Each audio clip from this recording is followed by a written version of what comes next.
presentation of Fox Sports. We are Baltimore. We are Wisconsin.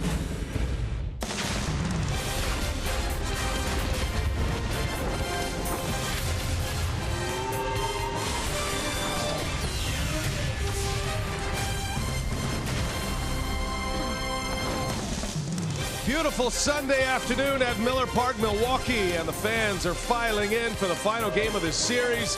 The Cincinnati Reds and the Milwaukee Brewers, and it is the rubber game here. This series is all tied at 1 apiece. Jonathan LUCROY swinging the bat well. He's got home runs in each of the first 2 games. The Brewer catcher is back in the starting lineup once again today. Adam DUVALL has been the story for the Reds. 7 RBIs. He's hit 2 3-run homers in this series. And hi, everybody. We welcome you from Miller Park. Great to have you with us here this afternoon. Happy Memorial Day weekend to all of you. I'm Brian Anderson. Bill Schroeder is here. Sophia Minard is our reporter. Well, before we move ahead to today's game, let's talk about yesterday's game. I think it was one of the strangest games that we've ever seen here at Miller Park. And it just goes to show you, Rock, you never know what you're going to see at the ballpark. And that's why it's great to be here every day. But yesterday, the Brewers had a nice commanding lead, but it evaporated quickly. But it all started with Alfredo Simon getting hit on an attempted steal at home by Holt. Anderson drills him, and then on the second effort, Simon hits Anderson right in the shoulder blade. He gets ejected, and it gets the bullpen for the Reds involved in the game. And this is what happens when the Reds bullpen gets involved. They have not been very good this year. LUCROY with his second home run of the series. And then Michael Blazing had a rough one. He gave up 5 runs in an inning yesterday, and DUVALL with the big 3-run home run. In a tie game, 9th inning, it looked like the inning was over. The Reds were out of challenges, but you can see Jeanette does not have his foot on the bag. You got to have contact with the bag. The umpires review. They get the save call, the run scores, and crazy happenings here at Miller Park. And baseball needs to do some things to tweak the review plays. It was something that Craig Counsell was talking about after the game yesterday. But it is what it is. They got all the calls right, and replay is working, although it's been challenging at times. And it's interesting for us to try to detail these events and think about all those poor sports writers out there having to write about that game last night. Well, it does set us up for today's game. The series is all tied at 1 apiece. The Brewers do have a bit of news, and let's bring in Sophia Minard now. Ryan Braun, Sophia, is out of the lineup. What do you have? Yeah, that's right. If the Brewers are going to try to win this series, they're going to do so without the bat of Ryan Braun. He is missing his 2nd straight game, but Craig Counsell said that today it is neck stiffness that is keeping Braun out of the lineup. Yesterday, it was just a normal day off, a scheduled day off for Braun. So he has now missed 8 of his last 14 games. Counsell saying this neck stiffness flared up after yesterday's game. He was hurting this morning, so he will miss this series finale. You see the numbers for Braun, the .351 average, the 9 home runs, the 30 RBIs.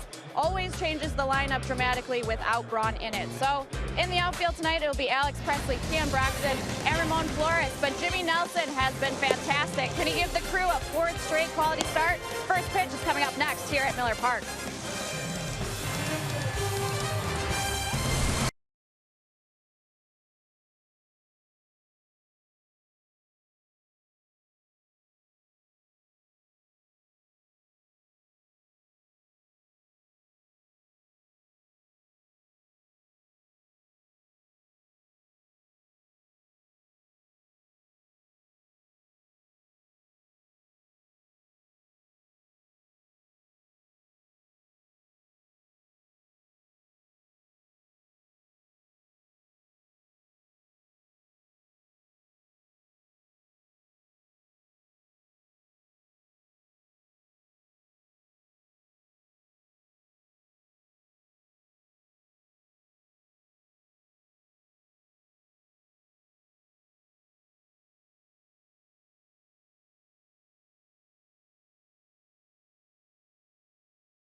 Sports Wisconsin is brought to you by Menards. Save big money at Menards on all your home improvement needs.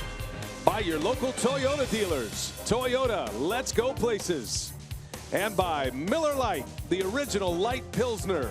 Cheers, it's Miller time. Starting to feel more and more like summer. Beautiful Sunday afternoon. Crowd still filing in as the Brewers and the Reds ready to match up for Game 3. Brandon Finnegan, the left-hander on the mound for Cincinnati, coming to the Reds from the Kansas City Royals. He pitched to Jim. Nothing to show for it his last time out against the Dodgers. And Jimmy Nelson, his last 3 starts, a 1.27 earned run average.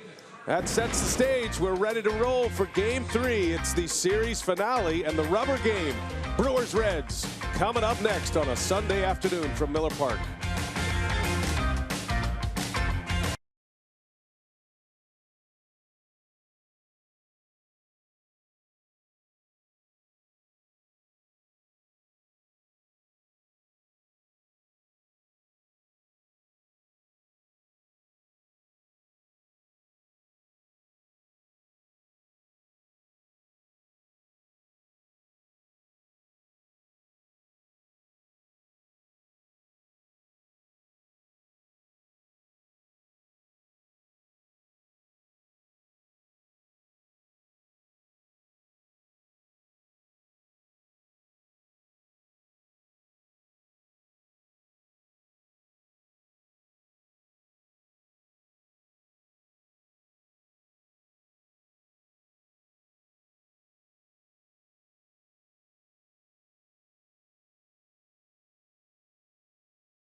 He goes. Nelson strikes him out.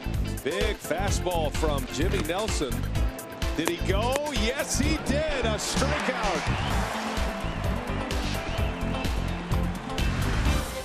Well, the Brewers' most consistent pitcher all year, Jimmy Nelson. He is on the mound today on a Sunday afternoon. And he leads the Brewers out onto the field to take on the Cincinnati Reds. Brewers baseball today on Fox Sports Wisconsin is presented by Potawatomi Hotel and Casino. Blue skies up above, 73 degrees. We are glad to have you with us today. Brian Anderson, Bill Schroeder, Sophia Minard, Brent Reeland, our producer, Mark Vittorio, our director. And delighted to have you with us today as we get set for the final game of the series. And the Brewers are trying to win the series after surrendering a lead yesterday and a tough, gut-wrenching loss at the hand of the Reds yesterday afternoon. Brian Price's lineup today for the Reds. It's Billy Hamilton, Joey Votto, Brandon Phillips. In the middle it goes Jay Bruce, Adam Duvall, who's been the star of this series, and then Tyler Holt. Bottom 3, Ivan DeJesus, Tucker Barnhart, and Brandon Finnegan. That's the starting 9 for the Redlegs. And the lineup that will face Jimmy Nelson. Yeah, Jimmy looking for his first win since May 2nd. That was against the Angels right here at Miller Park, but he's having a very good month of May. A 270 earned run average in 5 starts, a 1-1 record in May. Last time out, a no decision. Pitched well, 6 innings, 1 run in a 2-1 Brewers victory in Atlanta. Well, let's check out the Menards defense as written in by Craig Counsell here today. No Ryan Braun. We talked about that when we came on the air. Presley in left, Broxton in center, and Ramon Flores in right. Perez, VR, and Hill. You got Chris Carter at first base and Jonathan Lucroy back behind home plate. Umpires in place today. Chad Fairchild will call the balls and strikes. He had a number of close calls over at first yesterday. Jim Joyce is the crew chief. Marvin Hudson over at second base. And the third base umpire is James Hoy. And everybody ready to roll today. The Brewers will welcome in the Cardinals tomorrow, Memorial Day. Starts a 3-game series with another division rival. First things first, last game of the series with the Reds. Reds were able to snap an 11-game losing streak with their win yesterday. Most improbable victory. And the Brewers are trying to get back to winning ways here today. First pitch on the way, and it is a fastball high. Away we go from Miller Park. Billy Hamilton was not in the starting lineup yesterday. We did see him as a pinch hitter in the game. Matter of fact, he was robbed of an extra base hit late in the game yesterday. But he's back in there this afternoon. The speedy center fielder is in the leadoff spot. Has not been getting on base much at all this year. It's been a struggle for him. On base percentage of just .265. Got to hurry it up though. He can run, and that goes right under the glove, and Hamilton does not even slow down. And just like that, Billy Hamilton is into second base. And that's what speed will do for you. Aaron Hill, very sure-handed, knew he had to be quick and brought the glove up before he had the baseball. So not a good start for the Brewers. Problems over at second base in yesterday's ball game in the 9th inning. A possible double play was reversed, and that one right under the glove, trying to get rid of it too quickly. So that'll be scored as a base hit for Hamilton. That'll have to be a double for Billy Hamilton. You have to take into consideration the speed of the hitter when you're given a hit or an error, and I can't really dispute that call. He is the fastest player in the big leagues. So Billy Hamilton at second for Joey Votto, and a first pitch fastball is in there.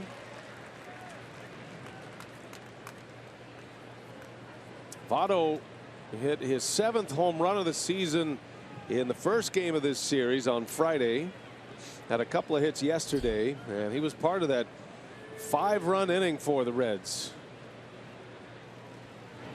That was a 7th inning to forget for Milwaukee yesterday. They went into the inning up 6-1, and when it was all said and done, it was 6-6. And then of course that controversial play that went to review on a double play that was overturned, saying Jeanette's foot was off the bag. That allowed the Reds to score the go-ahead run in the 9th, and then the Brewers went quietly in the bottom of the 9th, and Cincinnati had their first win of the series.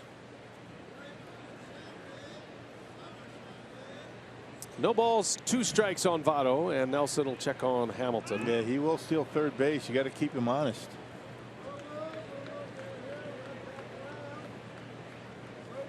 The only base you can't steal is first, and that's been a problem for Billy Hamilton, just not getting on base enough. But when he does, he creates a lot of problems for you.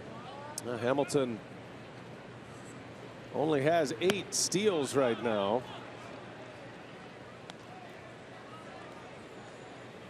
He's had 50+ in his first 2 full seasons in the big leagues, and in the minor leagues he once stole a record 155 bases in a single minor league season. Reds keep hoping he's going to move into that star status, but he seems to have leveled off a little bit at this point of his career.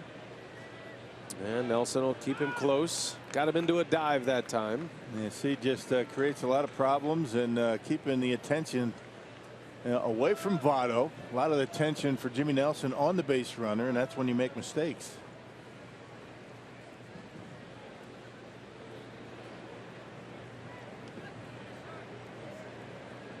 One ball, 2 strikes, just underway from Miller Park. And another pickoff play, and they got him. VR to third to Perez. And they cut him down. Officially, it'll go as a caught stealing.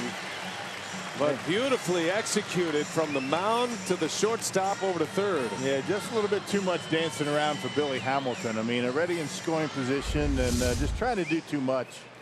Picked off. Good play by VR to adjust. He made the catch, and it only takes one throw. There's a good adjustment by VR to make the catch and the throw to get Hamilton. It goes 1 to 6 to 5 on the caught stealing. So the first out of the game. Now Votto in the 1-2 count takes a ball, 2-2. It's just not necessary. You don't have to be messing around at second base. I mean, nobody out. You got your big hitters coming up, and just doesn't make a lot of sense. He's still talking to himself. Those frustrate you when you're maybe trying to press, do a little too much. He knows the speed game is such an important part of his game. And Hamilton, after a hustle double, runs into an out. Look out, way inside. Votto spins out of there. Yeah, see, Votto, he likes to cover that outside corner, and he's going to dive in there, and he's going to keep that front shoulder closed. And you know, you have success coming inside on him, but you better get it in there. The extreme choke up of Joey Votto, and he stands as deep as he can and right on top of home plate. That does not leave much room for a pitcher in there, as Votto fights it off foul. And that's typically what he tries to do with inside pitches, inside fastballs anyway. Fight those off and cover the outside corner. It just always looks like he's in an emergency mode, emergency hack mode, even early in the count. Now, all scrunched over with 2 strikes. He's up about 3-4 inches on that bat. He's having a very unusual season. Not Votto-like. He's only hitting .212. And his on-base percentage is at .337, and that's, I mean, it's not horrible, but for a guy like Joey Votto and the standards that he has set in his career, that is way below his career mark. Yeah, he's around 400 just about every season when he's healthy.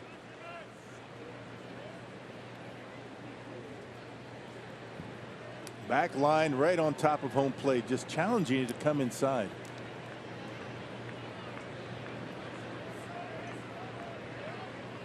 Full count to Votto. And he hits it right off the end of the bat, right to Perez over there on the shift. Technically goes as a 5-3 putout. And 2-men are out here in the first inning. Now Jimmy Nelson has been terrific over his last 3 games, Rock. His earned run average combined 127, and yet does not have a win to show for it. Hoping that changes here today. Yeah, the only real bad start he's had this year was against the Reds in Cincinnati. 5 innings, 6 runs, 5 earned runs. But the Brewers were able to win that game in 10 innings, a 13-7 victory. But he's been outstanding, and he's certainly been the backbone of the starting rotation all season long. Facing Brandon Phillips with 2 away. Coming in at .254. Phillips, another guy in this Reds lineup with a low on base percentage. He's under 300. He's at .295 for an on base percentage. Reds still have big names in their lineup. Votto, Phillips, Jay Bruce, familiar names, franchise players, but they are not producing at this point. Cincinnati comes in with a record of 16-33. Brewers at 22-27. And surprisingly, right at the bottom of the National League in team batting average. Who would have thought that with the lineup that they throw out there? They haven't scored a ton of runs. Now, during their 11-game losing streak, the Reds were averaging just over 2.5 runs per game. That's why it was a bit unusual and a bit of a shock for the Brewers to see the Reds not only score 7 runs, but score 5 in 1 inning, and all coming with 2 outs in an inning.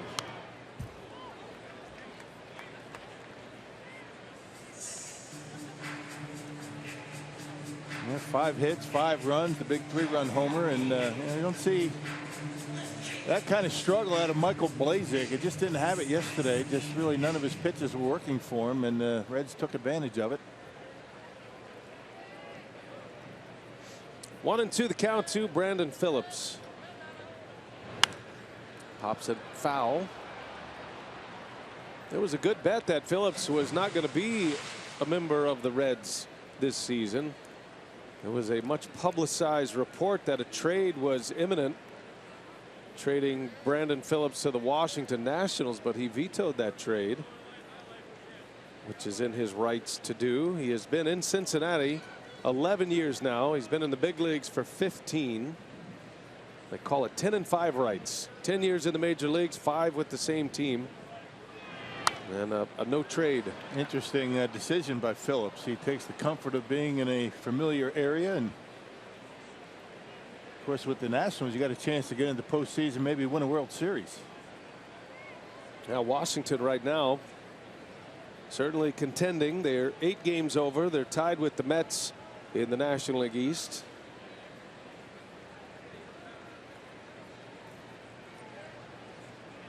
A ball and 2 strikes on Phillips. He chops one foul. Phillips is in or towards the end of a long contract that he signed.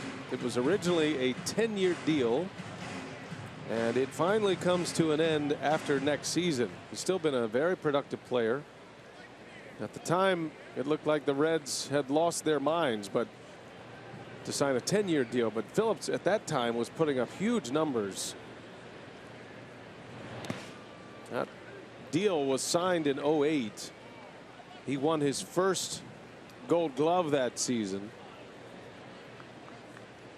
Yeah, he's been one of the best for a long time over at second base. Good run producer. The year prior to that contract, Phillips had 30 homers and 94 runs batted in. That was the 07 season, and then he signed the 10-year deal in 08. Hasn't approached those numbers since. The following year, he actually drove in 78 runs, had 21 homers. Did have a 100 RBI season in 2013. That was his last All-Star season.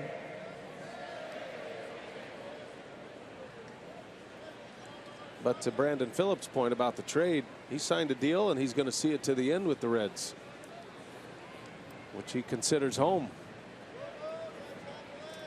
The 10th pitch coming as Nelson in a long battle here with Brandon Phillips.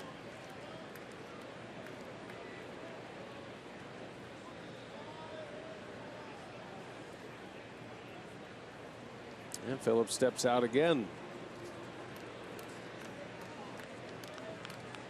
A 3-time All-Star. He's won 4 Gold Glove awards.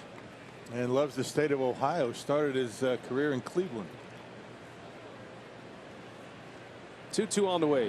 And a line drive, base hit. Boy, what a battle that was. Brandon Phillips on the 10th pitch of the at-bat, singles to center field. On one of Jimmy's best fastballs, 95. He gave him up in the strike zone, and Phillips able to turn it around. And you see the fastball grip, and it's up. It's inner half, and Phillips able to finally center on one and drive it into center field.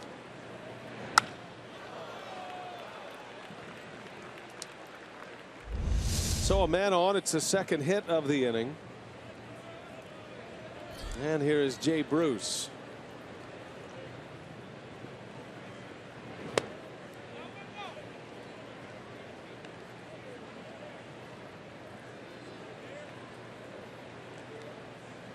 Bruce with 8 home runs on the season. He's driven in 30. He is the Reds' RBI leader coming in. And that trend of low on base percentage applies to Bruce as well. Just a .313 on base clip. Reds are the only team he's ever known as well. He's in year number 9 as a Cincinnati Red. He came up in 08. He's always been in discussions at the trading deadline in the offseason about getting moved somewhere, but that never happens. 1-1 pitch. Bruce pops it foul and out of play. And Jonathan Lucroy and Jay Bruce were the 2 guys everybody was talking about that were sure bets to get moved in the offseason. Never happened. Both of them still with their respective teams. I know the Brewers are glad that Lucroy is still here.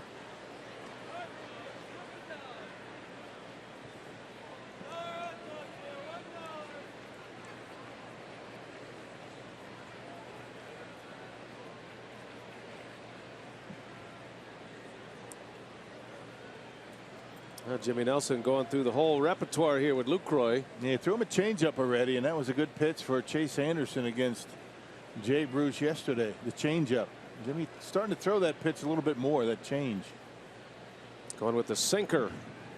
Phillips dancing off second, takes off. LUCROY's throw to second. The tag, out! Jonathan LUCROY has now thrown out his last 7 runners attempting to steal. What a run he is on defensively. And Phillips got a great jump. Perfect throw. Inning over. 2 outs on the bases for the Reds in the top of the first. Now the Brewers coming up.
No score. The Reds get 2 hits, but Jimmy Nelson facing just 3+ batters in that first inning. Now Milwaukee coming up. The Potawatomi batting order looks like this: VR, Perez, and LUCROY at the top. Craig Counsell has Carter, Hill, and Flores in the middle, and then it's Broxton, Presley, and Nelson rounding it out. No Ryan Braun if you're just picking us up. Sophia reporting he has a stiff neck. Brandon Finnegan, the left-hander, coming to the Reds from the Royals. He'll get the start this afternoon. Yeah, tough luck for him. 1-3, a 397. Good numbers for him, except for the wins and losses. His only win came on April 16th at St. Louis. And the Reds have lost each of his last 7 starts. Facing Jonathan VR, the switch-hitting shortstop for the Brewers. He will start the game as a right-handed batter against the lefty, which is where his power is. Both of VR's homers have come as a right-handed hitter. He's among league leaders in doubles, hitting .367 from this side of the fence.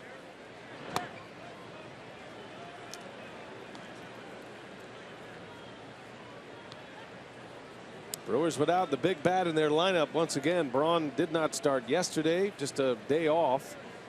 And then today it's a stiff neck. So Braun has dealt with the thumb injury, which has some nerve damage. He's dealt with a sore right wrist. He missed 4 games with a bad back on the last road trip, and now the neck's got him down. And it makes a big difference when he's out of the lineup for sure. Yep, he pinch hit in yesterday's ball game, grounded into a double play. That was the only activity he had, and not able to go today. Full count to VR, and he lines one, base hit in the right center. Jonathan VR continues to hit. That'll push his batting average back over 300, and a lead man on for Milwaukee. Well, let's check out the Menards Reds defense for today. They've had a tough time defensively near the bottom of the National League in defense. Holt, Hamilton, and Bruce in the outfield. DUVALL over at third base. He was out in left field yesterday. DeJesus at short. Phillips and Votto on the right side, and Tucker Barnhart behind home plate.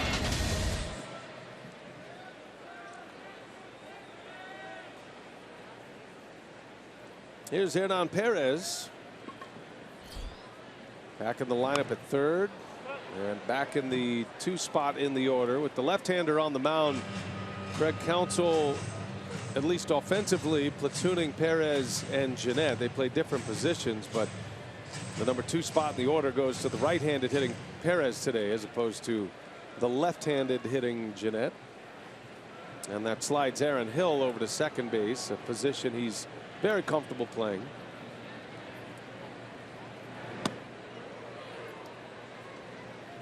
With Braun out of the lineup today, it does force the manager's hands a little bit, though. It forces another left-handed bat in the lineup. The Brewers in their outfield core are heavy left-handed. Domingo Santana's on the disabled list, and Braun scratched today. So Ramon Flores and Alex Presley, 2 lefties, are in the lineup against Brandon Finnegan. And not to mention one of the best hitters in the game sitting on the bench. Well, especially against lefties. Braun this year is hitting .357 against left-handed pitching. The rest of the team is just at .221 against lefties. Perez pops it up. Phillips will watch it, and he'll make the catch. That's a heck of a play right there. Goes crashing into the wall. Keep going. Keep going. VR tagged, and now waiting on a throw, and it comes in late. How about that? VR all the way to third, as Brandon Phillips drops in a heap after crashing into the wall. Yeah, if he went right away, I mean, he would have been able to stand up. But realizing that Phillips, who made a great play, I mean, crashing into that wall, not sure what he heard, even though there's a pad there. It's but he made the catch, and VR, who realized that Phillips was in no condition to make a good throw to third, able to take advantage of it.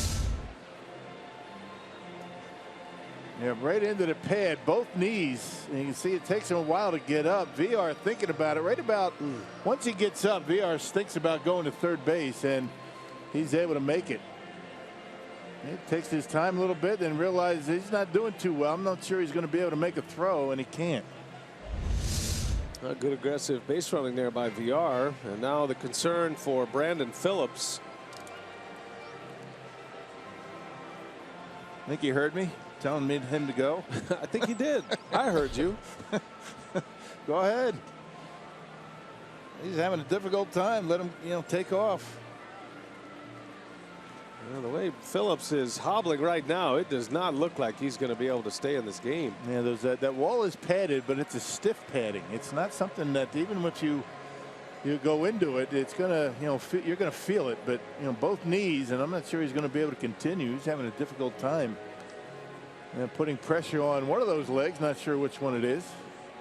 I thought the whole play unfolded unusually. Phillips was casually running over. It looked like, I think at least in the beginning, that he thought it was going into the seats. I did too, frankly. It looked like when it left the bat, it was going to slice foul in the seats, but there might be just enough wind. I'm not sure what the wind currents are, but it might have kept it fair. And I think Phillips at the last moment realized he's got to play on this ball. What a great catch, though. Just not able to get up and keep VR at third base. But that's what you get out of Brandon Phillips. I mean, that's a tremendous play. Not too many guys are going to be able to make that catch. I can't imagine what the Reds are waiting for. I mean, he's having a difficult time. He hasn't even been able to straighten up yet. Just now got to his feet. And you don't know if it's a back or if it's the knees, or it could be anything.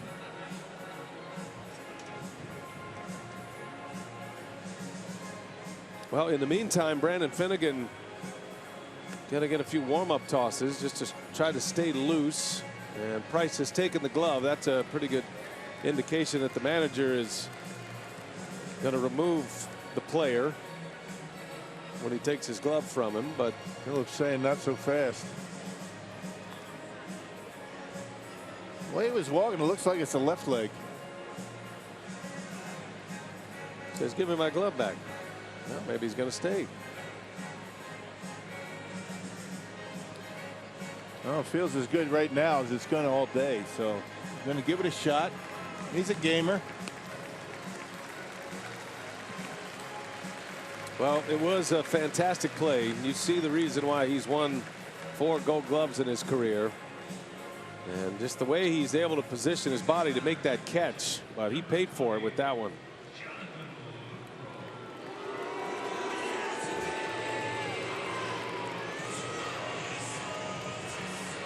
I would imagine it's similar to, you know, being in a minor car crash. Right. The way you have to, that impact of that wall stops your body, stops the momentum.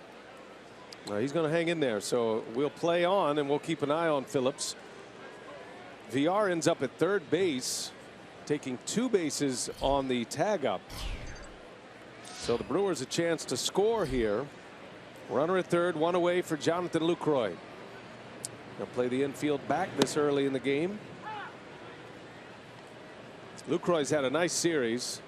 He's hit homers in each of the first 2 games, has 6 RBIs in this series, 4 hits, 2 homers and a double.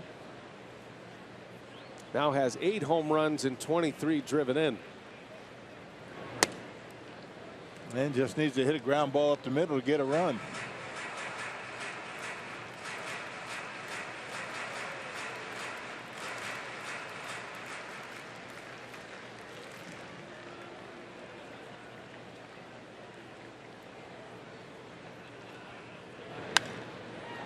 In the air, slicing. Phillips doesn't even bother running after that one as it goes into the seats. You guys are on your own out there. He shaded up the middle. Not that he could even get there at this point. Didn't even make a move that way. He's still hurting. Most guys are on the bench. Yep. Most guys are in the clubhouse and getting some ice. Not Brandon Phillips.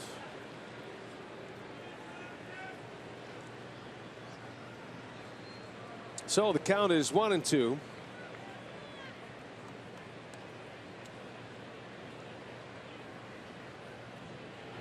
And Lucroy high in the air, right center. That'll be plenty deep to get the run home. Jay Bruce will catch it and wind it up. VR's in. And the Brewers strike first today. Sac fly, RBI for Lucroy.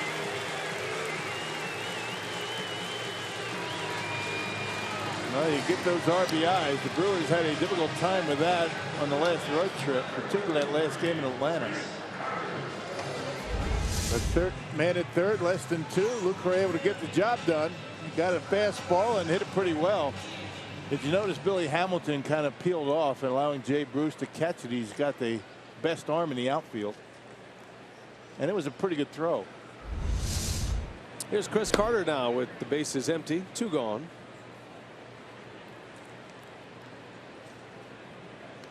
Carter still leads the club in homers with 13. He's had 8 of those in the month of May. But he's been in, at least for Chris Carter, he's been in a bit of a home run drought here lately.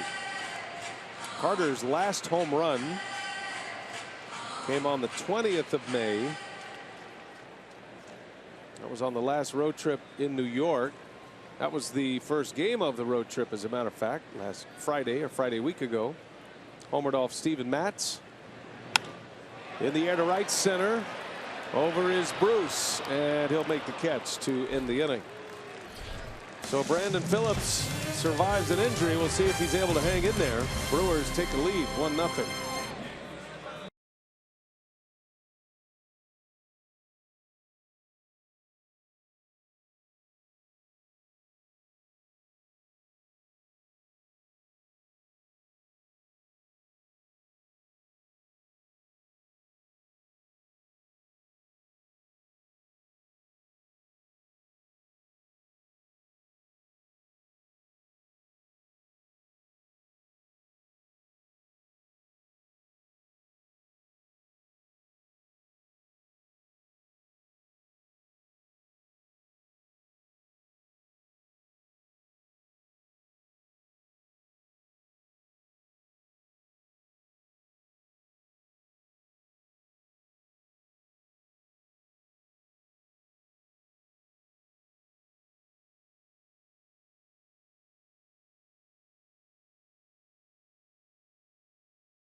All-star form. Not only is he producing runs, just had an RBI sac fly, but his defense, especially his throwing, he is on point. 7 consecutive would-be base stealers have been cut down, and LUCROY leads all of baseball with 19 caught stealing this season. Yeah, 19 for 48. That's near 40%, which is considered to be very good. And you know, the fact that the opposition's running quite a bit, I don't think that's a reflection so much on LUCROY, but you know, the pitchers maybe not, you know, don't have the reputation of holding runners, but they're doing a pretty good job. I mean, that's a combination. You can't give all the credit to LUCROY. The pitching staff is giving him a chance to throw guys out. He and Maldonado have been great this year at cutting down that running game. Now that tandem leads the major leagues in caught stealing. There's a swing and a drive by Bruce. That is way gone quickly. Jay Bruce ties it with a solo homer. He was at the plate when Phillips was thrown out last inning. Starts with a fresh count in the second inning and hammers one into the Lowe's level. Which is why you wonder at the top of the order, 2 guys get thrown out on the bases trying to steal. But they did, and it's only a solo shot. Not to say he would have hit a home run last inning, but fastball right down the middle, about belt high, and Jay Bruce gives it a ride. Jay Bruce with number 9. Well, how many times have we seen that from Jay Bruce? Well, a lot. 35 to be exact. He's hit 35 career homers against Milwaukee. It's the most for Bruce against any opponent. And not too many wall scrapers in there either. Of the 35 homers, 13 have come here at Miller Park. Adam Duvall at the plate for Cincinnati. This is the guy that has done the damage in this series. His 3-run homer yesterday capped off that 5-run inning, tied the game at 6. Came with 2 strikes as well. A 3-run homer with 2 strikes. He's hit 2 3-run homers in this series. Has 11 for the season. He's the Reds' top home run hitter.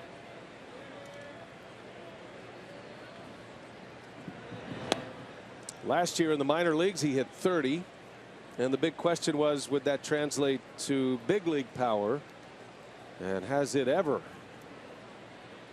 Traded from the Giants to the Reds last year at the trade deadline. He was involved in the Mike Leake deal.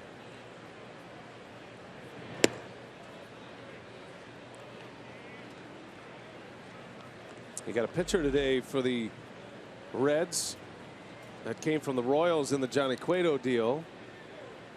And Duvall coming from San Francisco. Traded away some big pieces, but very similar to what the Brewers are trying to do. Rebuild and get some young talent as Nelson drills Duvall. Been a lot of that in this series. Well, you got to pitch him inside, no doubt. I mean, in off the plate, but everything it seems like he's hit against the Brewers has come to left field. And he took a slider right down the middle in yesterday's ball game, hit the big home run. That one gets him right on the padding. That's not going to hurt too much.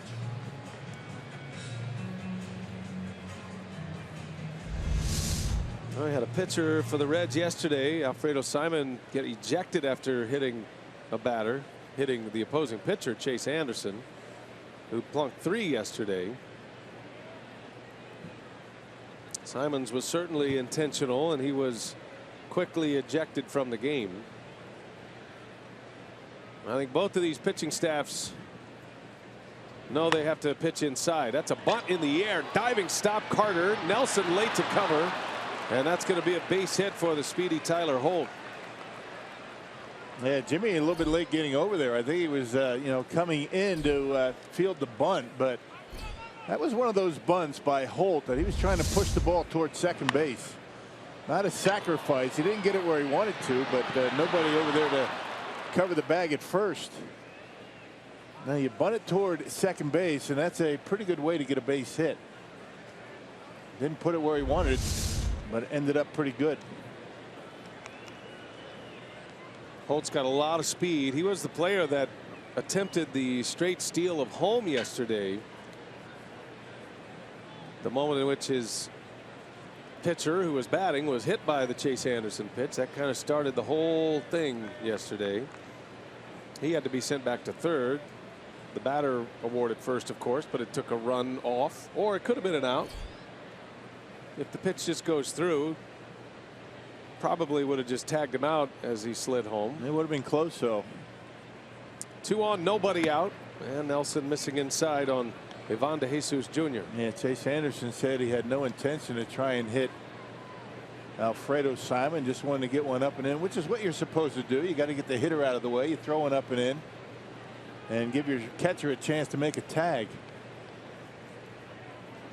There were 6 hit batters yesterday. The Brewers hit 4. And the Reds plunked a couple. Base hit, right field. Late start for Duvall, but he's going to be held. And a good strong throw in from Flores. But not a good start to the inning here for Nelson. He's given up a homer, and now the bases are loaded with nobody out. Yeah, Jimmy's already given up 5 hits, and the Reds hit him pretty well last time out at Cincinnati. That was his worst start of the year.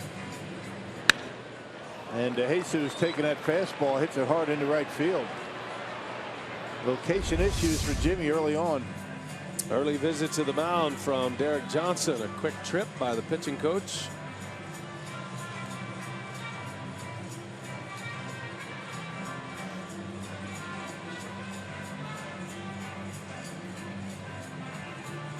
Nelson's been the reliable starter. Brewers starting rotation has a poor ERA overall.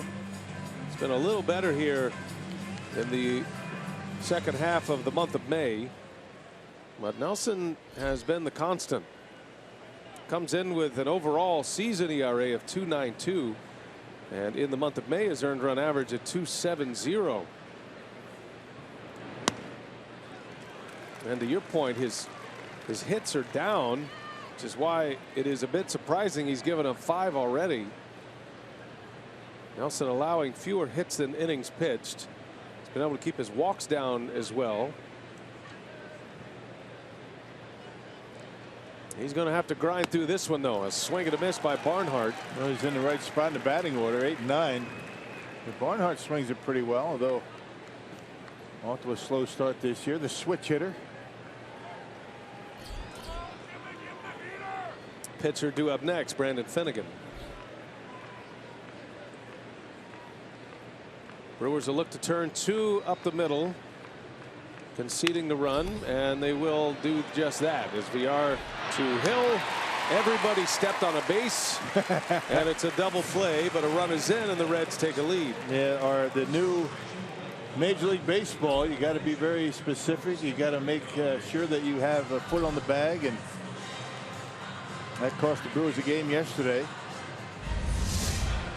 And that slows everything down, really. I mean, it's all in an effort. You know, the slide rule has been adjusted, and to make up for that, no in the neighborhood for the middle infield. As you can see clearly that Aaron Hill has both feet on the bag at 2 different times, just to make sure. 2 outs. Here's the pitcher, Finnegan. And I thought Tom Hodgecourt in the Journal Sentinel had a great line, and I think it's accurate. Maybe harsh, but I think it's accurate at this point after what we've seen here the last few days. But baseball's lost its way a bit with replay, and I think part of it is we're evolving so fast, at least from a production side of things on television. Our cameras and our replay machines are able to see things that the human eye has not been able to see. It just, the speeds in which we're shooting these images. I mean, you can't possibly see Scooter Gennett off the bag by a fraction even 2 or 3 years ago. Right. I mean, it's really been in the last, I'd say, just to be conservative, the last 5 years that we've gotten to the point, whether it was Phantom Cam or what we call our Dyno Cams now, that we can see these images with such clarity. It's not that umpires are missing more calls, as Finnegan grounds to short, and that will end the inning. We're just seeing it a lot better. So Nelson able to escape, bases loaded, nobody out, only gives up 1 more at that point.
In the series finale at Miller Park in the second, Brandon Phillips back on the field after crashing into the wall there in the first inning, but he will continue in this game. And certainly the topic of replay and the ending to last night's game was a big topic of conversation this morning with Craig Counsell. And much like last night, his issue was just the mechanism of Brian Price being able to challenge that play without having a challenge, just going to the review, asking the umpires to take a look at it. And he said, I do have questions about that process, and when you go to the commissioner's office and try to get an answer, it's that the umpires are trying to get that call right, and that's a difficult argument to argue against. So again, just as he said, the more that we change the rules, the cracks are going to reveal themselves, and the play yesterday was certainly an example of that. Yeah, that was a big crack, and I think, Rock, I like your point, what we talked about in the pregame show. And I think it's valid, and obviously you can split hairs on all of these calls, and you can look at all these calls as much as you want, but at some point I think it's going to be important to probably put a clock in that you're supposed to only get 30 seconds anyway, but actually put the clock up. It's already in place. It's up there. And it's already being used for commercials and pitching changes and whatnot, meetings to the mound. And then I think you got to hold managers accountable for the replays that they use, the challenges that they are asking for. And if you lose one, that's part of the strategy with replay, or else, because I do believe in replay, I believe it's a good thing, but I don't think it can be just the wild, wild west and you can review every single thing that happens in a game. You ought to have some kind of strategy implemented from a managerial perspective. It's out of hand. I mean, it's not good right now, the way it's been implemented and the way managers are starting to manipulate that replay system. Perfect example yesterday in the 9th inning. I mean, the Reds are out of challenges. Why should Brian Price, or any manager for that matter, be able to go to an umpire and say, I think he missed the bag? Umpire, should say, well, I didn't have it that way. You're out of challenges. I'm not sure why that's the case, and the fact that he never really came out and told the umpires, wait a minute, I want to look at that. Right. He never did that. Everybody's coming off the field. The Reds are coming on the field, and it took more than 30 seconds. So baseball's got to get its act together and start figuring this stuff out. And the 30-second clock is already implemented. Aaron Hill leads off the inning. He draws a walk. The 30-second clock, when managers or coaches go out and talk to the pitcher, they only have 30 seconds from the time they step out of the dugout until the time they go back into the dugout. So the 30-second clock is already there. Why not start it after every single play? There it is right there. And once that clock hits 0, I mean, you're out of luck. The other thing about the replay, and this is really a big deal in yesterday's ballgame, how many people here at Miller Park yesterday knew what was going on? Yeah. Nobody. Yeah, they're all looking up into our booth and asking us what's going on, and getting the hands up. And there's got to be a way that the umpires can relay to either the press box, the PA announcer, or even Jim Joyce himself, the crew chief, have the microphone on like the NFL and try to explain to everybody that's paying their money to watch this game what's going on the field. Yeah, you're right. The fans here, there were over 30,000 here last night, and I'd say most of them had no idea, and we were just guessing. We do get the information, but it is a little bit delayed, so we're not quite sure. It's a little different in the NBA. Usually in the NBA you find out right away what the actual review is. I think I've done both sports and I've done the NFL as well, and you typically know faster in those two sports what exactly they are reviewing than you do in baseball. It's just the way it has functioned and the way it has operated. So, and it's one thing to relay that information through our truck and then to us so we can present it to our audience, but the people here in the stadium have no idea. Imagine the guy goes up, he gets a beer, he comes back, and now the Brewers are back on the field. And the Brewers are down. Right. I thought there was a double play.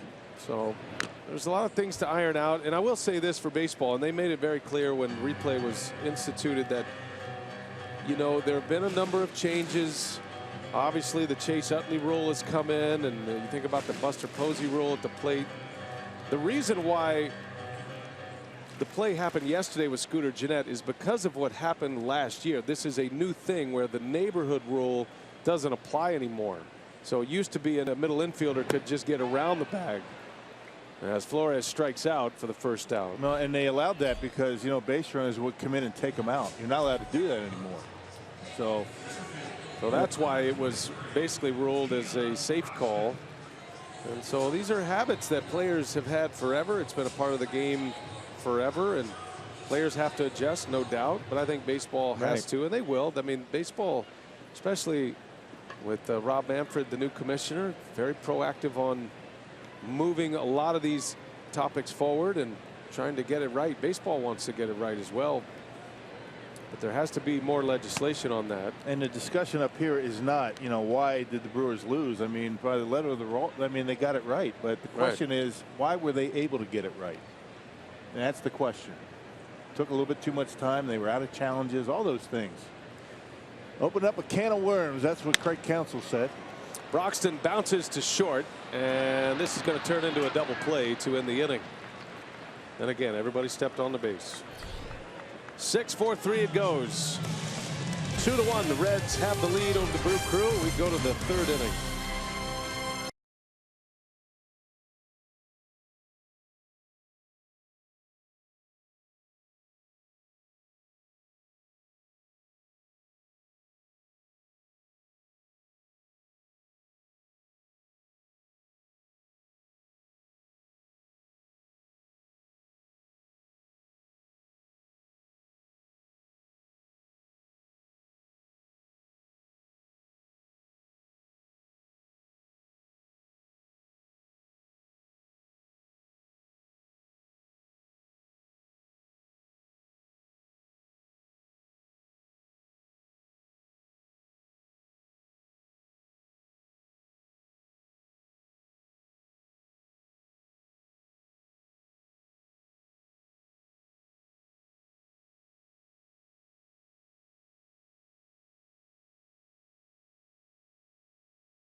Come upon us. A 2-1 lead for the Cincinnati Reds. And tomorrow afternoon, the Brewers open up a 3-game series against the St. Louis Cardinals. And as a special Memorial Day bonus, the crew is extending Spring Madness for an extra day with 50% off select tickets, plus 414 concession specials for tomorrow's game. First man up, Hamilton, and Jimmy Nelson makes a nice play. Tell you, if that gets by him with Hamilton's speed, as we've seen already, it's got a chance to be a hit. Instead, it's an out. 1-3 on the putout, and on the first pitch, an out for Jimmy Nelson in the third inning. Yeah, very similar to his double in the first inning. This time, Jimmy able to grab it and get the out. Nelson giving up 5 hits thus far. A home run to Bruce. Gave up 3 hits last inning and hit a batter, but after the Reds loaded the bases following the homer with nobody out, Nelson only surrendering 1 more at that time. So it's just 2-1 Reds. Joey Votto is up there with 1 out.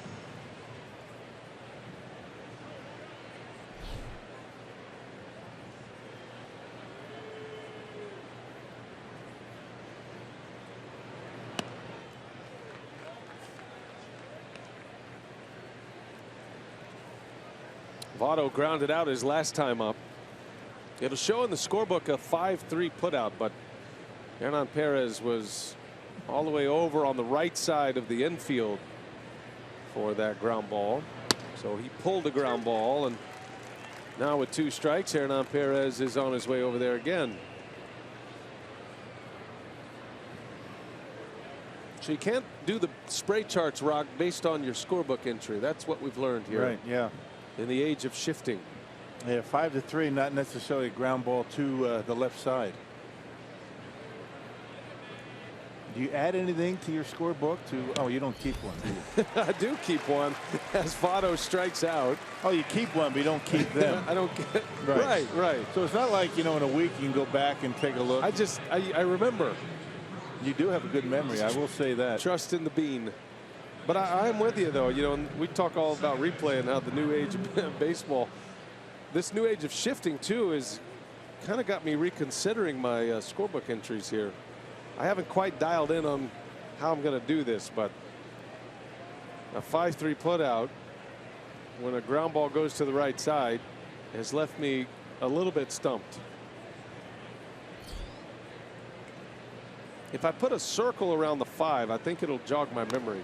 Well, just put 4-3. What's the difference? At least you know which direction. As Brandon Phillips hits the deck again on a fastball up and in. Yeah, that's a foul ball. Well, I don't want to put 4-3 because then that's going to give Aaron Hill an assist. Yeah, right there off the bat, clearly foul. You keep track of assists? I don't, but I don't personally.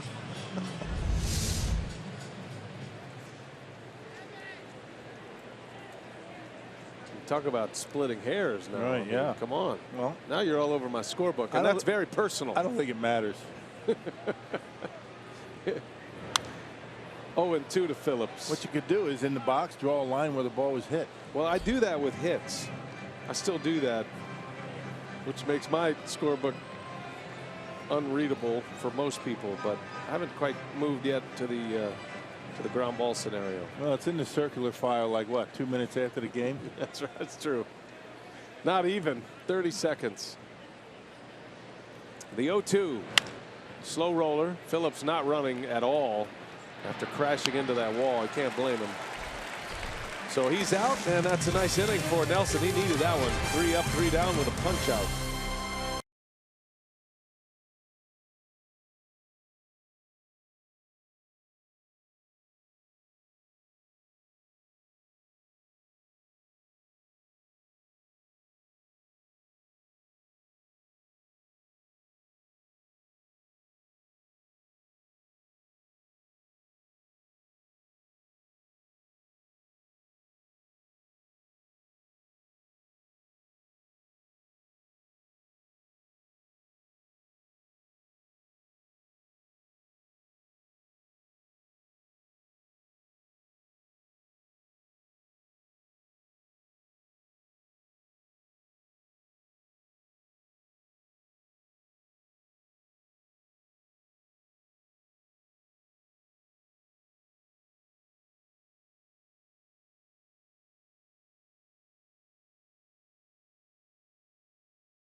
Now around the league, taking some news and notes with our greater coverage of baseball, brought to you by T-Mobile. We start with Yu Darvish, who made his start last night against the Pirates, his first win since 2014, coming off of Tommy John surgery. He went 5 innings, gave up just 1 run on 3 hits, 7 strikeouts for him in the win. And Troy Tulowitzki was placed on the 15-day disabled list. For Toronto, he has a right quad strain. And the Kansas City Royals, an incredible comeback, scoring 7 runs in the bottom of the 9th against the White Sox. That's the biggest rally in Royals history. And just this afternoon, Jake Odorizzi for the Rays, he has 6 no-hit innings going against the Yankees. 5 strikeouts for him. They lead this game 1-0. All right, thanks, Sophia. We'll be watching that one as Alex Presley leads off. Bottom of the 3rd inning, 2-1 Reds. Jake Odorizzi was a former Brewer minor leaguer. He was involved in that Zach Greinke deal with the Royals.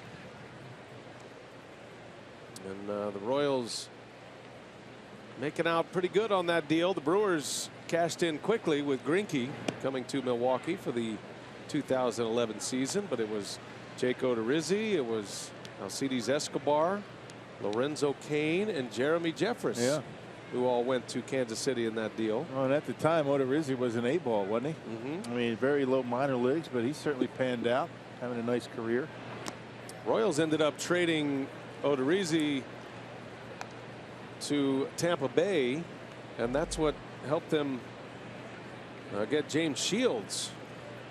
And Wade Davis, by the way, was involved in that deal. Sort of a throw-in in that deal.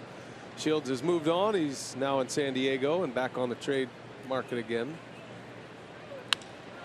Presley in the air to left. Holt will run it down. Hit it well, but the left fielder able to make the play for out number 1.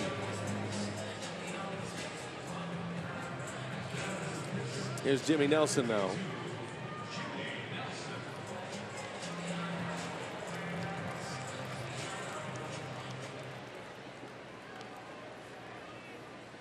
Brandon Finnegan, speaking of former Royals. Nelson on the first pitch. Out to Jay Bruce. 2 outs. You might remember Brandon Finnegan. He was the pitcher 2 years ago when the Royals made it to the World Series, who dominated the playoffs. And as a matter of fact, he played his college ball at TCU. He went from the College World Series in June of that season to the Major League World Series in October of that season. Feat that has never been accomplished. And maybe never will again, for that matter. Of course, you never know how quickly teams are bringing pitchers up these days, especially a lefty. Finnegan's only 23. Came up late in the year in 2014 and then was great in the playoffs. Last year, the Royals thinking about turning him into a starter. That was always kind of the plan for them, but he pitched out of the bullpen in Kansas City, and then he was the significant piece for the Royals to get Johnny Cueto. So now he's a starting pitcher with the Cincinnati Reds this season. Made 4 starts last year with him after the trade, and this is his 11th start. All of his appearances have been starts this year with Cincinnati. And he's pitched pretty well. I mean, he's maybe had a couple of starts that were rough, but he's been victimized by 3 blown saves. Of course, you could say that about a lot of these Reds starters, but he's lost 7 in a row. He hasn't won a game, since April.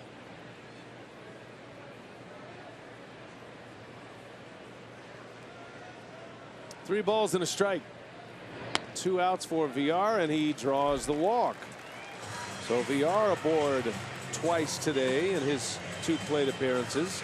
Already coming in with an on-base percentage at .400. He's been on base twice. He is the National League stolen base leader coming in. He's been caught 6 times, but he leads the National League with 17 steals. He also leads the major leagues in stolen bases. And a good bet he'd be running here.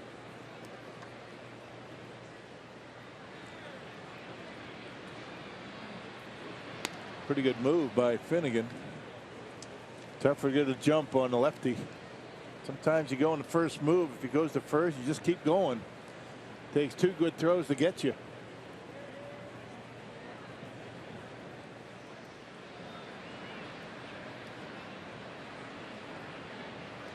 Another check on VR. Got an update there from the Tampa Bay New York game. Jake Odorizzi, as Sophia mentioned, working on a no-hitter. Starlin Castro, now a Yankee, the former Cub, just hit a 2-run home run. And the first hit of the game for the Yankees also gives them the lead. They're up 2-1. So Sophia Minert gets credit for the no-hitter jinx today. Welcome to the club, Sophia. Yeah, we're all guilty of that. A lot of baseball today on a Sunday afternoon across the major leagues. The night game tonight is the Dodgers and the Mets. Clayton Kershaw against Bartolo Colon. Kershaw's becoming appointment television right now. Again, he's 7-1 with a 1.48 ERA. Kershaw beat Finnegan and the Reds. Kershaw's last time out. Finnegan went 8 innings in that game.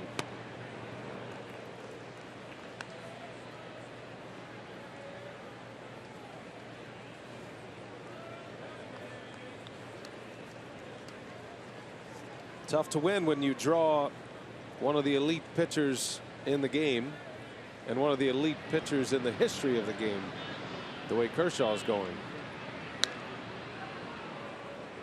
In that game, Finnegan against the Dodgers, 7 complete innings, 3 earned runs, had a walk and 11 strikeouts. I beg your pardon, went 8 innings with 1 earned run allowed. I read the wrong line. Yeah. My Must-win apologies. game. Who do you take, Arrieta or Kershaw? Ooh, that's a good question. I'm going to go with Kershaw. You? Yeah. He's been doing a lot longer, right? Been a couple of years for Arrieta. That ball's hammered into deep left center. Hernan Perez off the top of the wall. With 2 outs, Villar running all the way. He'll try to score. It hits the mound. Villar is in. And we're tied at 2. Well, you love Hernan Perez in your lineup. I mean, he does something every day to help you win a game, whether it be on defense and that approach that he has going right now. And we saw it last year, taking it up the middle and to the opposite field. He takes this one and hits it off the base of the fence. That was a good job out there by Billy Hamilton to play it. But the Brewers had the right guy at first base. Their fastest base runner in VR. Would have been interesting had it not hit the mound, but it did. And the Brewers tie it up. Well, a walk and a double with 2 outs. And we're all tied up. Hernan Perez, his second double. Drives in number 12. He's a good hitter. He really has. He's turned himself into a good hitter. Getting the start at third base today is Perez. And now he takes off. LUCROY is going to let him run. He got a huge jump. Finnegan hardly paying attention to him. That's one of those moments when we talk about you have to know you're going to make it. And there was no doubt he was going to make it. Yeah, nobody hold him on. It was supposed to be Phillips, but he can't move around too well. Big jump, and sometimes it's easier to steal third base against a lefty than it is second. He's had excellent success in that category. He's 7 out of 8 in stolen base attempts this year. Runner at third with 2 away. LUCROY at the plate. Into center field, falling. Hamilton coming in. It's down. Base hit, RBI. Perez scores, and the Brewers lead 3-2. Jonathan LUCROY delivers his second RBI of the game. Yeah, right off the end of the bat and dumps it in front of Billy Hamilton. Very interesting the way Hamilton went after that baseball. I mean, with his speed, if he busts it, I think he might be able to get there, but kind of gingerly going after it. As if he had it all the way, but it fell in front of him. Check it out. Watch him. And he's really not running all that hard after that baseball. And that's one of those where, with 2 outs and a man at third base, you got to try and dive and save your pitcher a run. He did not, and the Brewers able to take a lead. That was an interesting effort out there in center. 2-out rally for the Brewers. A walk, a double, now a single. And LUCROY has 2 RBIs, giving him 25 for the year.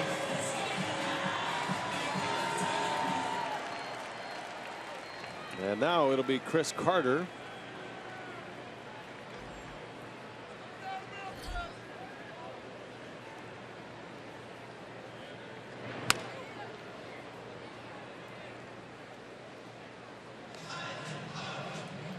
Carter tops the club in homers with 13 on the Powerball home run leaderboard. LUCROY's climbing the charts with his 2 home runs in the last 2 games of this series. Now 8 of them. Braun with 9. Ryan's out of the lineup today if you're just joining us. Stiff neck. Unable to start for Counsell. Be interesting to see if he's able to use him as a pinch hitter. Braun did bat as a pinch hitter last night.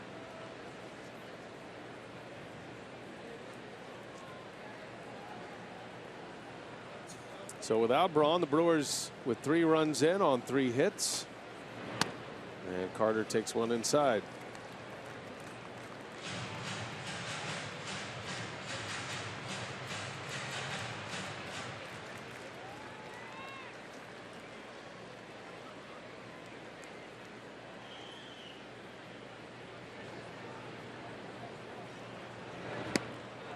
Threw him an off-speed pitch, changeup, and it's 2-2 now. And it's a good pitch, good arm action on it, kept it down.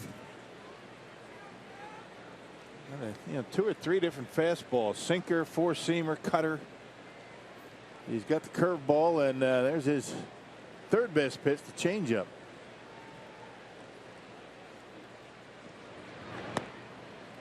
And now the count goes full, and that's going to give LUCROY a head start at first. Brewers have scored twice in this inning. Finnegan got the first 2 men out quickly, but 3 consecutive base runners. Go time for LUCROY. The 3-2. Carter bounces one to third. DUVALL will make the play to end the inning. Well, the Brewers come up with a 2-out rally after the VR walk. Hernan Perez off the center field fence to tie it. And then LUCROY, a little flare that falls. And the Brewers have a lead, 3-2.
Reds in the final game of this series.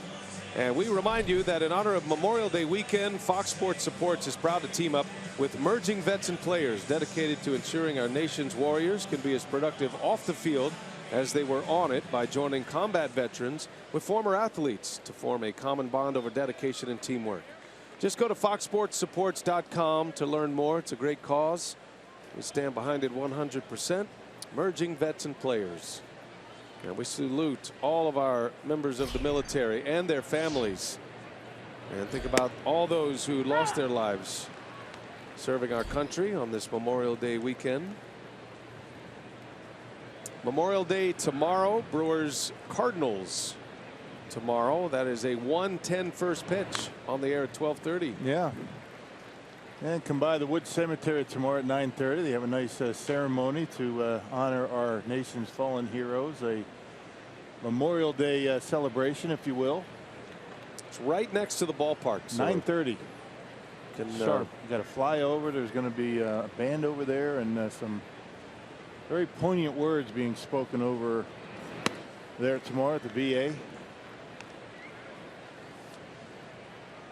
Jonathan LUCROY in his Navy camos.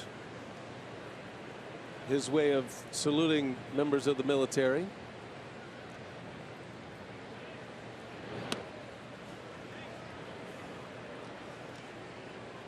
I'm looking forward to that event. That's going to be fun. I think more than anything else, it's important. You know, we're going to enjoy our time watching baseball, hanging out at the ballpark. Weather's supposed to be good. Great time to be with family and friends.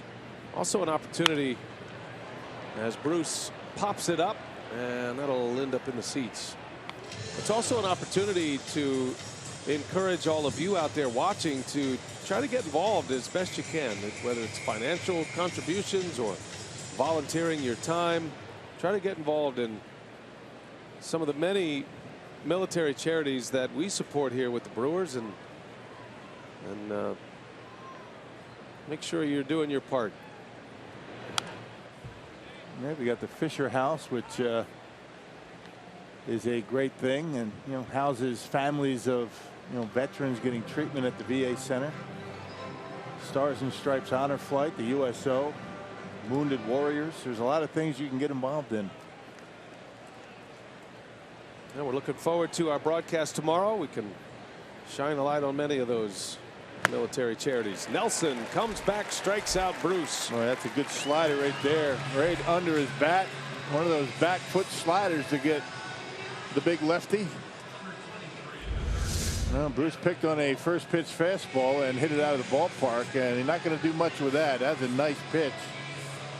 Actually, curveball, not slider. You see that knuckle curve. I'm with you, though. That is a hard curveball. That had some hiss on it. Good pitch by Nelson. That's a pitch he developed last year. DUVALL lines one to center. Man, you got to get this guy out of town. Yeah, this guy's swinging the bat nice. Hit by pitch his last time up. He singles to center with one out in the fourth. Not just a pull hitter. Well, when you're seeing the ball well, you've got confidence. You're waiting back. You don't feel like you need to start that bat too soon, and very quick to the baseball. Hits a bullet into center. It's a good feeling when you're up there at the plate, just knowing that you can wait back. Your hands do the work, and you're going to hit something hard just about every time up. That'll bring up Tyler Holt. Nelson in there with a strike. The speedy Holt reached on an infield hit. He bunted for a single his last time up. Some players have that feeling every day they come to the ballpark. Yeah. Most don't. Most don't. 99% don't.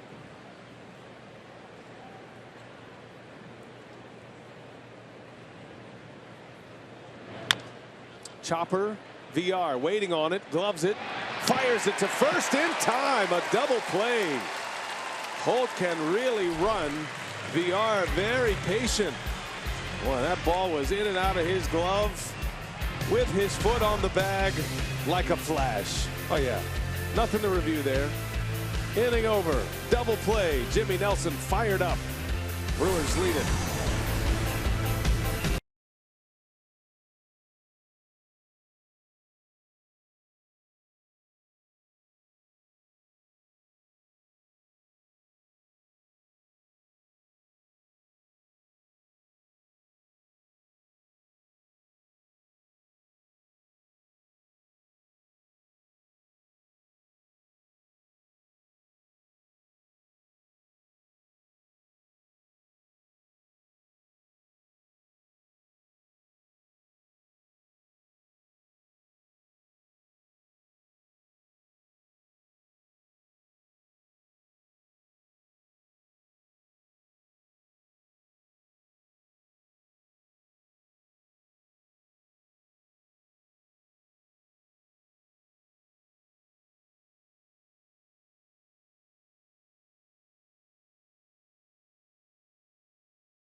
2 as we go to the bottom of the 4th from beautiful Miller Park on a beautiful Sunday afternoon.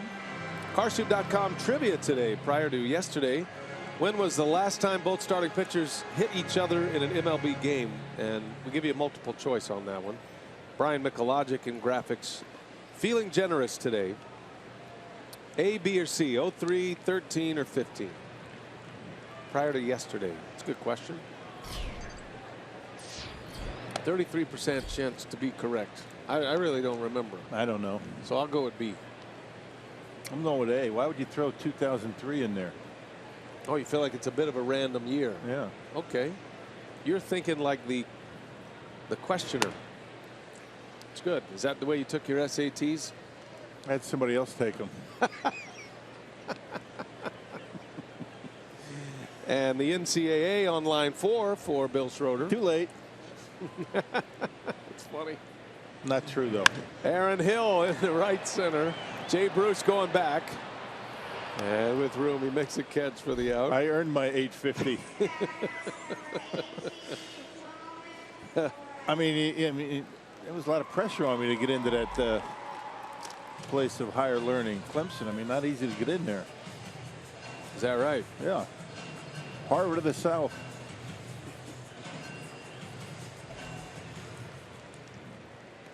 Okay.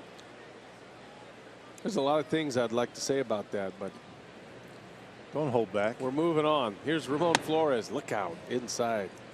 Almost hit him.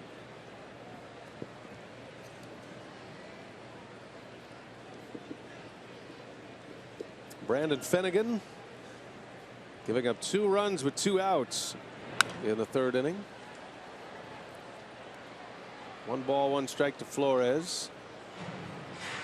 Was Texas an SAT or ACT state? SAT. Right. Yep. I remember all 3 of them well.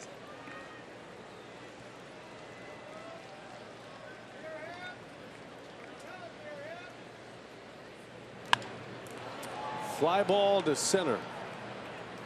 And Flores is out. 2 up and 2 down. What do you got there, Rock? Hey, this summer free shirt Fridays are back on Friday, June 10th. All fans at Miller Park for the Brewers matchup with the Mets will get a Bernie Chalet t-shirt courtesy of CertaPro Painters. Visit Brewers.com to reserve your spot today. We might need a little explanation on what this image actually is. There's a generation of fans that don't know. Right, that used to be Bernie's slide back in Old County Stadium. You used to slide into a big mug of beer. Don't say it. I know what you're thinking. No, that's it. That's show some restraint. Had a chalet. It's where he lived, and yeah, and he slid down after home runs, right, and that was modified a little bit when they moved into Miller Park. Right into a mug of beer. Is that wrong? Now he just slides into, what are we calling that? Just landing kind of zone. It's like a landing area. Yeah. And there's a little steam that comes up. It's very theatrical. Not saying it's worse, not saying it's better. Just different. It's just different. And it's got a logo on it. It's one of the first things your eyes go to when you walk into Miller Park. Bernie with that permanent grin on his face. Always in a good mood.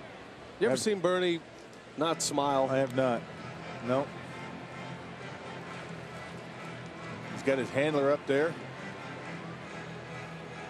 He's ready to slide. I think he's feeling a home run soon. Could use a haircut, though. He's getting a little shaggy. Still smiling, though.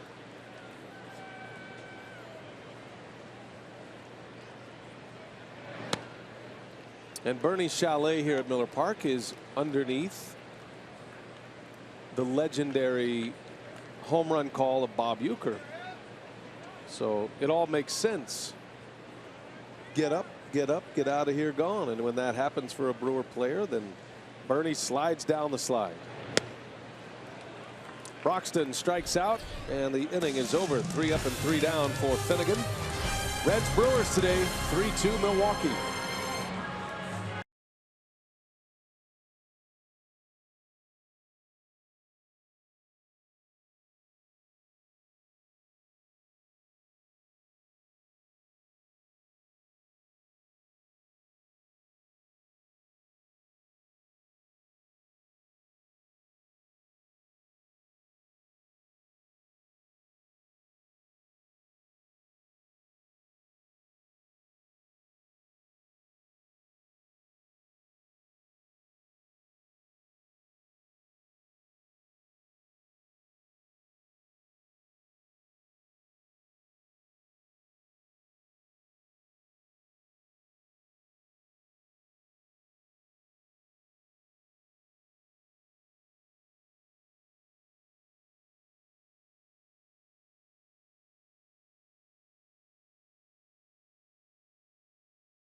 Sunday afternoon, the Brewers have a 3-2 lead here in the 5th. And in our Crew in the Community today, each year the Milwaukee Brewers take time out to remember Joe Lubar, the son of David and Madeline Lubar, investors of the team.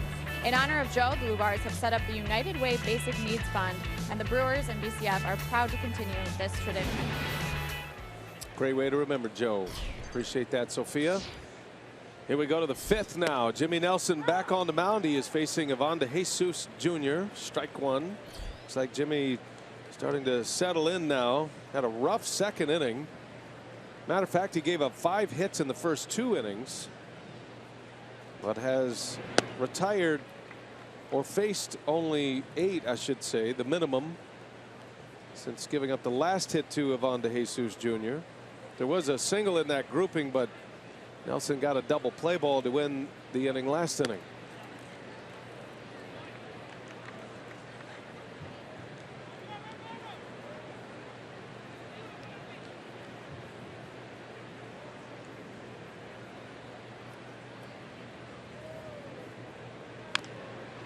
A ground ball foul.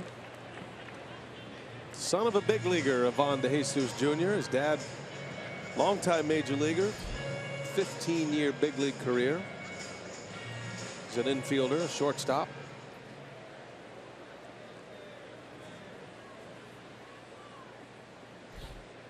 First start of the series for Ivan. There's a breaking ball. Steve Reich. De Jesus knew it. He's got that one working for him all of a sudden. Last inning he struck out Jay Bruce, and now he catches De Jesus looking at that big hook. Third strikeout for Jimmy Nelson. And you see that pitch going straight down, and well done by Jimmy.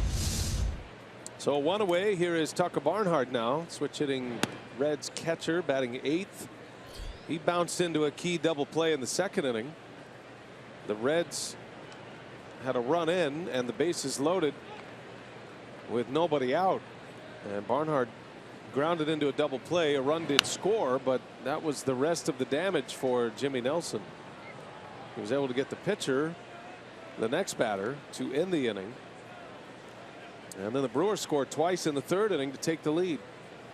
Both of those runs coming with 2 outs. So that's where we sit here in the 5th. 3-2 Milwaukee. 1 gone in the Cincinnati 5th.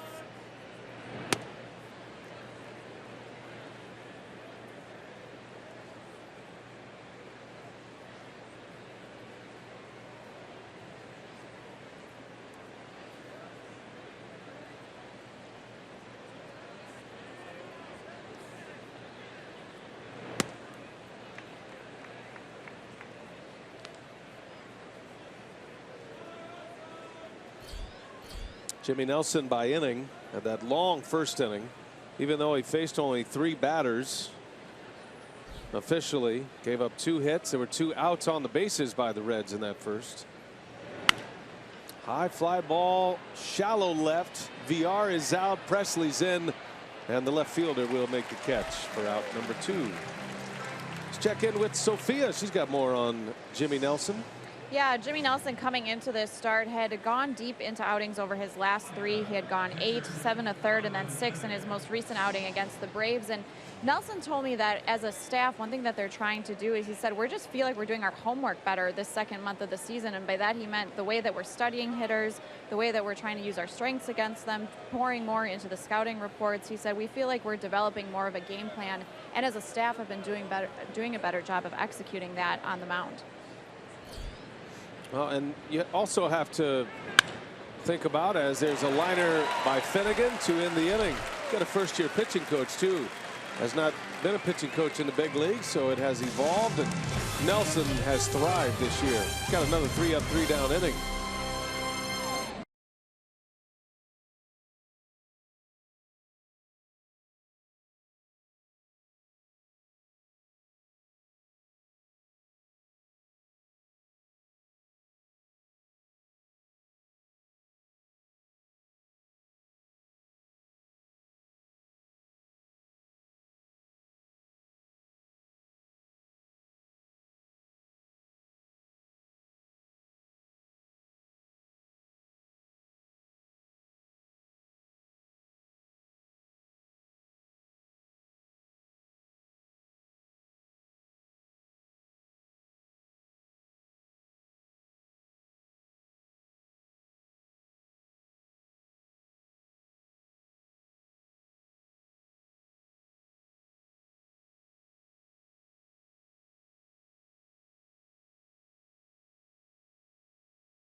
Baseball on Fox Sports Wisconsin is brought to you by Hupy and Abraham. 1-800-800-5678. Hupy and Abraham. Tell them you mean business. 3-2 Milwaukee. The Brewers scored twice in the third to take the lead here. Big crowd on hand to see this one. And we remind you to stream the Brewers on the go this year. You can stop by the Fox Sports Go booth on Wednesday, June 1st. Brewers will be taking on the Cardinals. You can download the app, get a free prize, and visit the Fox Sports Wisconsin website, foxsportswisconsin.com. Click on the upcoming events tab for details. Cardinals are coming in tomorrow, a 3-game series. Business at hand here today with the Reds as we go to the bottom of the 5th inning. And Alex Presley will lead off for Milwaukee. 3-2 Brewers. Brandon Finnegan coming off his 8-inning 1-run appearance against the Dodgers in LA last time out. Man, a game he lost. They lost 3-1. He's been a tough luck pitcher out there for the Reds this year, no doubt. Good earned run average. Matched up against Clayton Kershaw, who finished that game on Monday. Curveball strike to Presley. 0-2.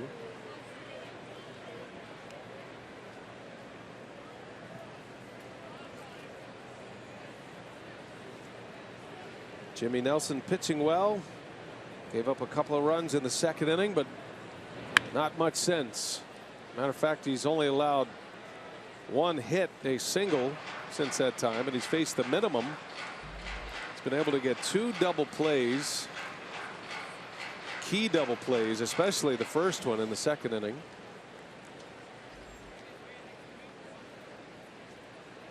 Jimmy will hit next.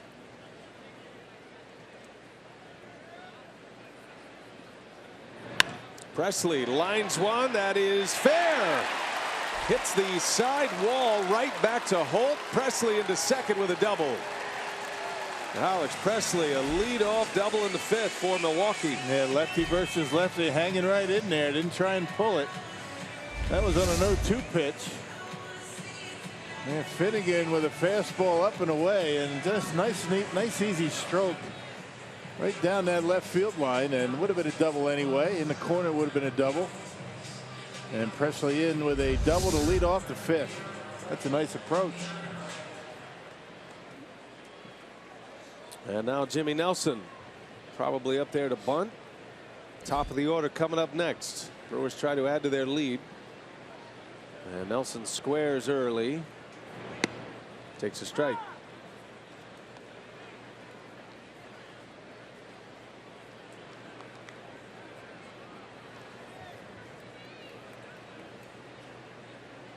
Corner infielders creeping in on Nelson. Trying to bunt this one to third base if possible. And he bunts it foul. 0-2 the count. It's been a point of pride for Brewer pitching. Last couple of years, try to be better at the plate. Try to affect the game offensively as best you can. They take their batting practice sessions very seriously. There's a lot of little competitions that they put in place while they take BP. And Brewers have 15 sacrifice bunts. That's in the upper half of the National League. And Nelson able to get it down. Finnegan, his only play is first. Phillips is there. Sacrifice bunt, beautifully done. And the Brewers have a runner at third with 1 out. Well, you do the little things, and that helps you win ball games. And advancing base runners, getting these RBIs with a man at third, less than 2 outs. Scratch and claw for some runs, not necessarily always waiting for the home run. See Jonathan Villar at the plate today, presented by Blaze Pizza.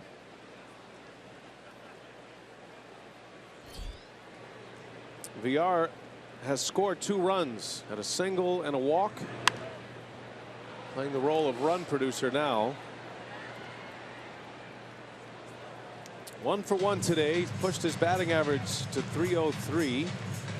And his 2 trips on base has pushed his on base percentage to .403. And then you throw in a .423 slugging percentage. Add those two, that is an OPS of 826. And that's a good start to the season, bottom line. And a line shot into center field, base hit.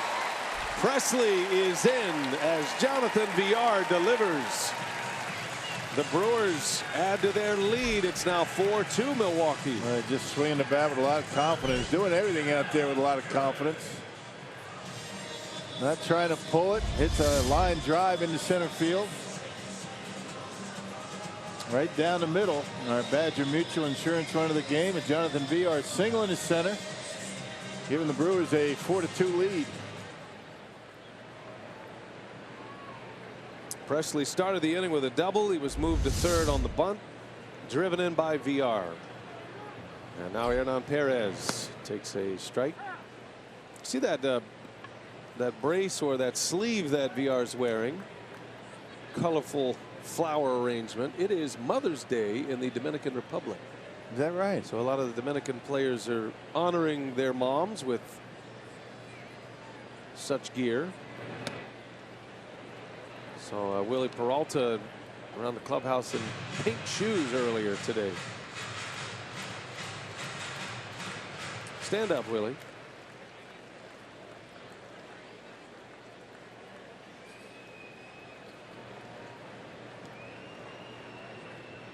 One ball, one strike, and a foul out of play. 1-2 to Perez. He smashed one off the center field wall in the third. RBI double, came with 2 outs. And then he stole third base. Ended up scoring on a base hit by LUCROY. Keeps hitting. Yeah, Brewers manufacturing runs nicely today. Sacrifice bunts, sacrifice flies. Hernan with the double, showing the power. He's added some slugging percentage to his offensive game this season. Drove in the run and then was able to steal third. He drove in the tying run. He scored the go-ahead run on the LUCROY base hit. Been active today, and he's played a nice third base. And Perez over 300 for the season. He's hitting .317. On base percentage is a story, nearly .360. And an OPS of 882. And so you're looking at a couple of guys at the top of the order that are very productive, hitting for extra base hits, getting on base a lot.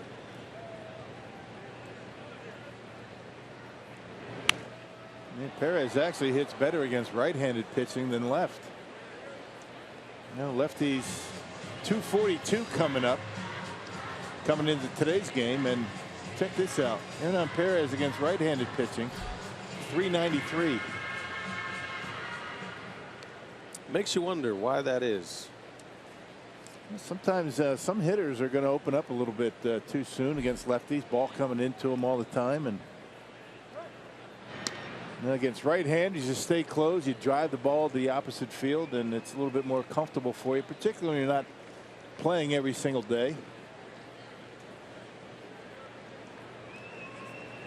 Perez was taken off the major league roster last year. He decided to sign with the Brewers, re-sign with them on a minor league deal. As he waves and misses a strikeout. And a lot of fastballs from Brandon Finnegan today. He's thrown some change-ups. You know, when you say fastball, you're talking about 3 different ones: cut, sink, 4-seam.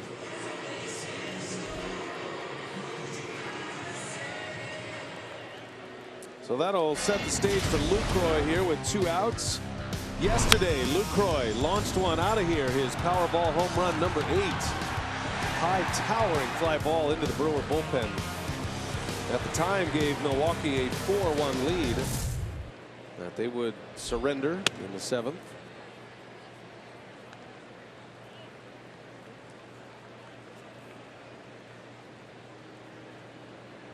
What a month for LUCROY as far as the power goes. Went through a long slump on the last road trip, so the batting average a little low in May, but all of his home runs have come in the month of May. He's got that average still at 288. Yeah, he was 2 for 22 on the road trip. But the Brewers still able to win 3 out of 6.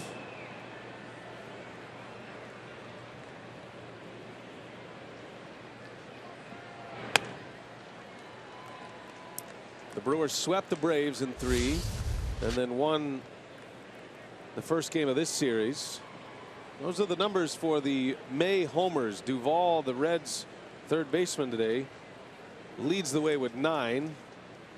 And then you got Carter and LUCROY with 8. Carter has not hit a homer in 9 days. Still near the top of that leaderboard. VR takes off the pitch in the dirt. And VR has another stolen base. They picked the right pitch. Off speed down and no chance. Uncontested stolen base for VR. Good jump and no chance for Barnhart. Pitch was in the dirt. That is his major league leading 18th stolen base. Looked like a changeup. Yeah, it was. Good call. Instantly in scoring position for LUCROY. He's got a 3-0 count. Does he swing away here? He does not. He takes ball 4. And the Brewers have him at first and second for Chris Carter.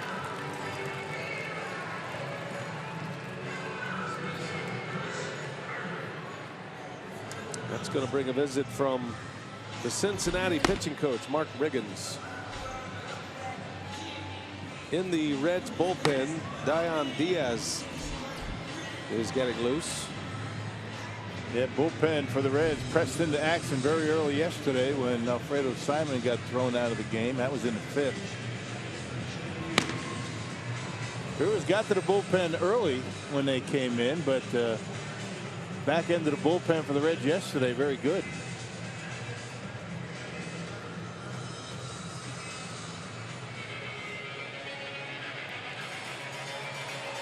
Well, Chris Carter trying to get loose here in the final game of this series.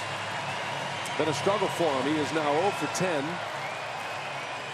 He's had a few line drive outs, a couple that have chased outfielders back to the wall, but so far nothing to show for it. 2 on, 2 out, 4-2 Brewers. We play in the bottom of the 5th.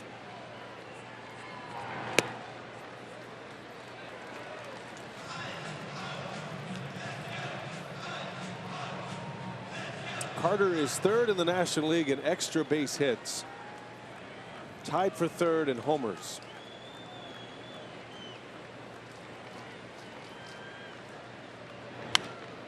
And he pops this one up. Long run. Bruce is coming in. Brandon Phillips is out, and he's got it to end the inning. So the Brewers strand 2, but they score a run on an RBI single by VR. 4-2 Brewers now after 5.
0-2 Milwaukee.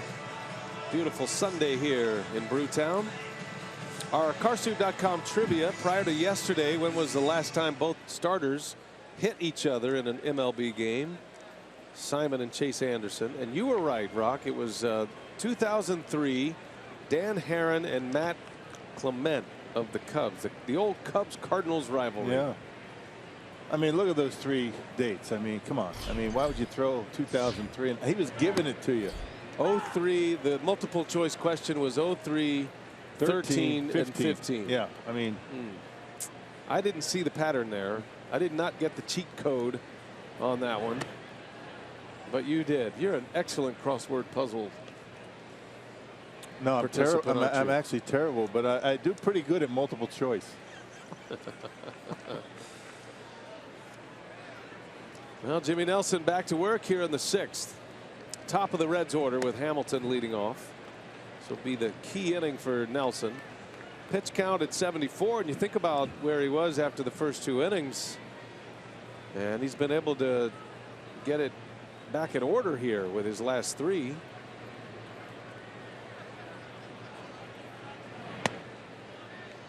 Nelson had a 25 pitch first inning, 17 in the second. So he's sitting there with 42 pitches after the first 2 innings, and it's starting to look like a short day for Nelson, but he's been good since. Yeah, faced the minimum over the last 3 innings.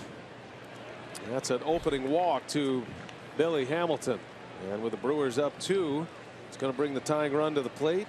And now Nelson's going to have to go through the heart of this order and all the big names for the Reds. Yeah, and the first walk of the day for Jimmy Nelson. He's done a nice job throwing strikes.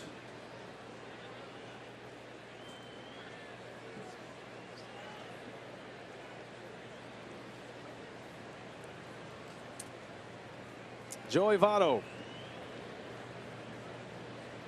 A ground out and a strikeout today. 0 for 2.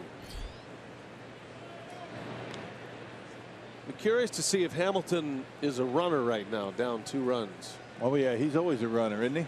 I mean, you don't take that guy out of his game. He doesn't get thrown out all that often.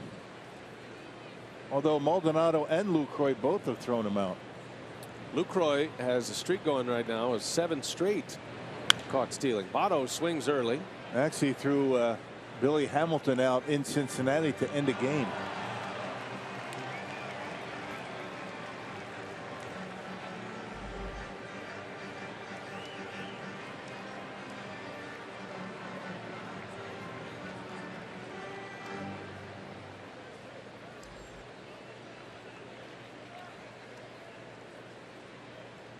Nelson has induced 2 double plays today. He'd love another one here with a man on. Hamilton looks like he wants to run. Nelson, sensing that, throws over.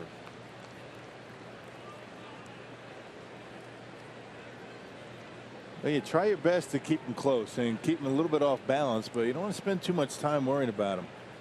He's one of those guys that he's going to get his stolen bases. It's the other guys you got to keep from stealing bases.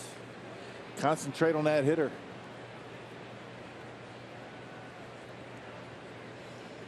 Votto, ground ball up the middle, slow roller. VR, did he get the tag on? He did, and the throw to first in time for a double play. Boy, what a play that was by VR. Now let's see if Brian Price wants to take a look at it. Billy Hamilton thinks he missed him. Call on the field by the second base umpire Marvin Hudson is out. And if this goes for 2 and VR's confident it is, this is going to be one of the best he's had this year. Look at this. Get him on the ankle maybe. He got him on the foot if he got him anywhere. Still able to get the out at first base. Here you go. I don't know. That's tough. He missed the foot. I thought he got the foot, but no. Does he get the arm? Nope. I think that might get overturned. And I think Craig Counsell's maybe his point is he out of the baseline? And is that what's the order of review here? Right. So that's what Counsell's asking Marvin Hudson, the second base umpire, if he's out of the baseline. not sure if you can consider him out of the baseline. Avoiding. It's the direct line where he started to second base. You have 3 feet either way. It didn't appear that. I tell you, it didn't appear that VR tagged Billy Hamilton. Now, if they say he's out of the baseline, that might be a different story. Well, we don't know what they're actually reviewing now. We'll pass that along as soon as we know. But this goes to your point while they're doing this. This goes to your point of earlier. It'd be great for someone to make an announcement or allow the fans here to know and allow us to know. We usually get word. So, and we've gotten word now, just now, that the Reds are the ones challenging that he's out or safe. So it's not the Brewers challenging a baseline. I mean, why would they be challenging it? Because the call was out. The Brewers not going to challenge that. It's got to be the Reds. They want that overturned to have Billy Hamilton at second base with 1 out. No, good point. The order has to be the Reds first. If it's overturned, which it might be, then you can go to the out of the baseline thing. And so can they just take a look at it all in one review, or we got to go back through the whole process again? Well, it would be nice if they do it all at once. Well, the headsets are coming off. They're having some kind of explanation for the fans here at the ballpark. What do we have? Safe is the call. And no out of the baseline. So the call is overturned. Yeah, it didn't look like VR applied a tag. So Brian Price keeps his challenge. Not that it matters. We're in the 6th inning, and anything after the 7th inning and on. Apparently you get anything reviewed you want.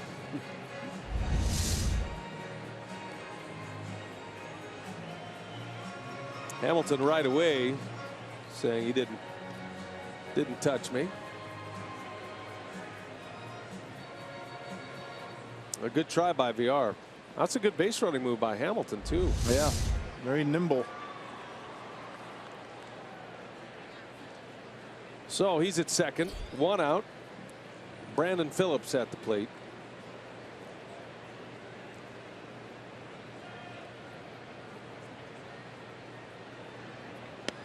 One thing all these challenges and these reviews have done here at Miller Park, it has really opened the door for Dean Roscoe, the organ player. I mean, he is on top of his game right now. He's shining. He really is. He's got a whole playlist of review songs.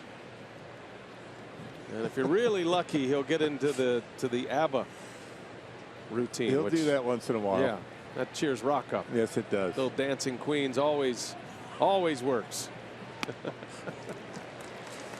That cheer anybody up. I mean, there are very few people that look forward to reviews and challenges, but you can't say everybody's against it, because Dean Roscoe, it's created a window for him to stage to really shine. He's back there behind the glass. We don't like to reveal his identity. We don't want him to get mobbed out there in the streets of Milwaukee.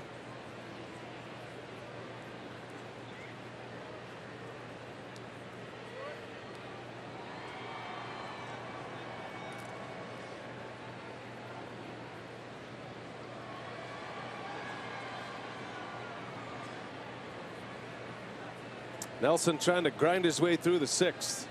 Leadoff walk. Just got a ground ball out on Votto, who's 0 for 3 today. And Brandon Phillips at the plate.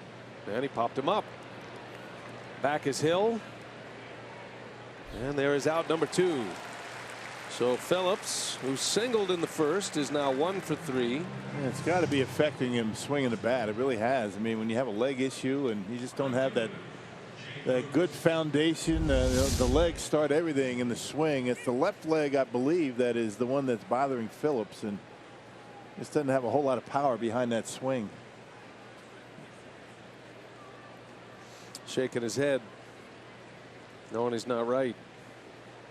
Got to give him credit for hanging in there, though. He can still impact the game. He's still a presence at the plate, certainly defensively.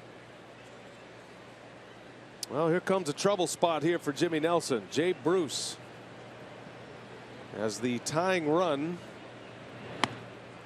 Fastball.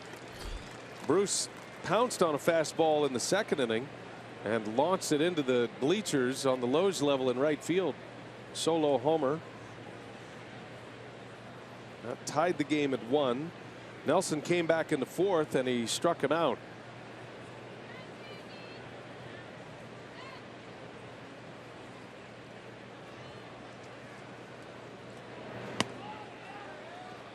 Missed with a breaking ball. This was the leadoff homer in the second, and Jay Bruce wasting no time. His 35th career homer against Milwaukee. Even the score at 1 apiece. The Reds would score another run in that inning to take a lead. And then the Brewers got 2 in the 3rd, added 1 in the 5th. And Billy Hamilton just went to third base. Uncontested. Not sure if that is a fielder's choice, indifference, or what that's called. We're going to give him a stolen base. I'm not sure why. Nobody really cared if he stole anyway. Nobody holding him on. Perez not even close to third. How's that a stolen base?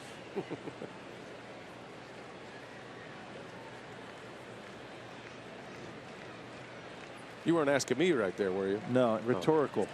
1-2 pitch in the dirt. Good play by LUCROY. You know, it's interesting when you know, they rule it indifference or a stolen base. And apparently the score doesn't matter, because we've seen on a number of occasions where the score is pretty close. I mean, what Brewer there is holding him on? Just walks on into third base. Nobody cares. If that's not indifference, I don't know what is. I'm indifferent about the whole thing. Even the discussion. That's a BI. Broadcaster indifference. He is at third with 2 outs. And Bruce takes ball 3. Well, you got a couple of dangerous hitters to deal with if Bruce reaches, and then Adam Duvall will bat. He's been the best the Reds have had in this series. So pick your poison here if you're Jimmy Nelson. Full count, 2 outs. And he missed. Went with a breaking ball. He lost him. And same pitch that he struck him out on his last time up. And now you get to one of the hottest hitters in this lineup.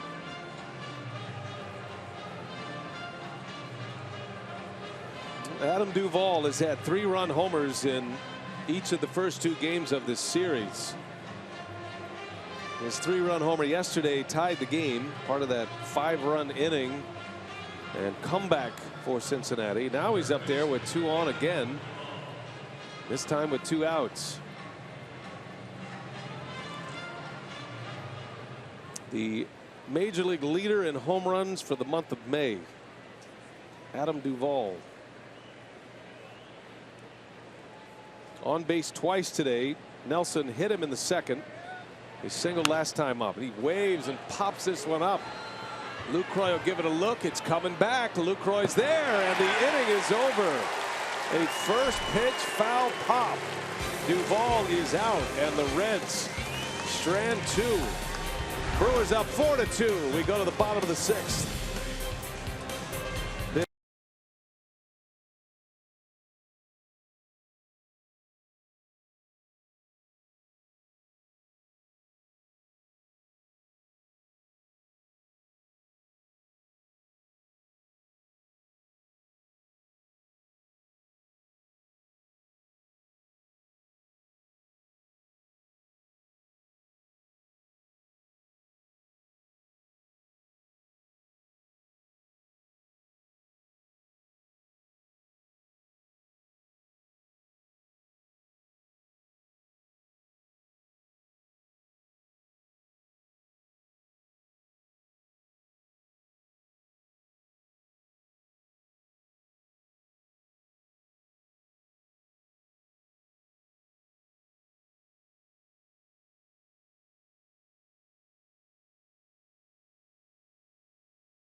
bottom of the 6th inning. Sunday, June 12th is Barking Bobble Hank Day at Miller Park.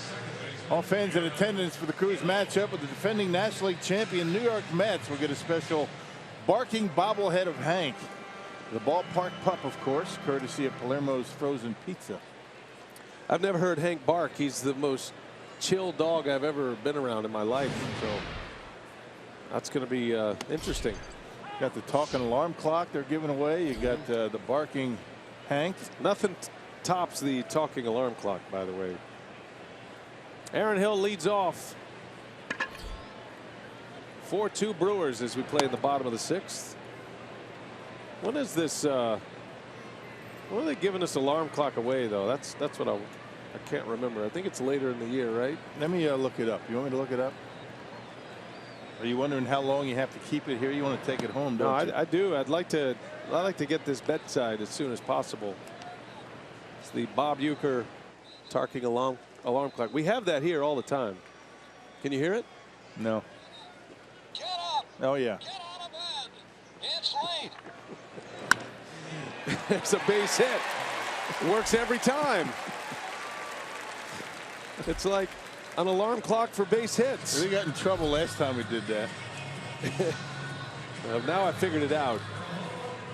Aaron Hill with a single. You can thank Bob Uecker's talking alarm clock for that. And here is Ramon Flores. You know what? I'm not going to look it up. I don't know where to find it. I gave up. That's okay. It's Sunday. You know what? I got a pocket schedule here. They got all that. Well, you haven't given up then. No.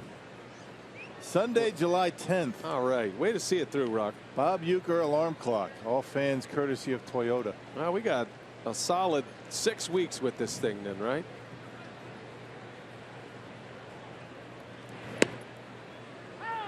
It's not the only feature of the Bob Uecker part. At the bell.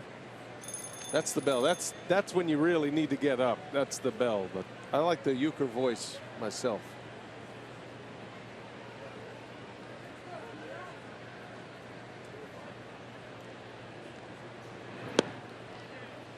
I asked if you know, since Bob Uecker's representative, you and I could have some kind of alarm clock at some point. I mean, that'd be kind of cool to have. And you know what the response was? Yeah, we're going to put you and Rock's voice on there as the snooze button. We are held in high regard. Putting people to sleep. All right. There's a grounded to Votto. He fires to second out there, and the return throw is dug out and in time. That was some play by Votto. Yeah, the Brewers are going to want to take a look at that one. That is a good play by Votto. It took him a while to get ready to make that throw to second. And then he's able to get back.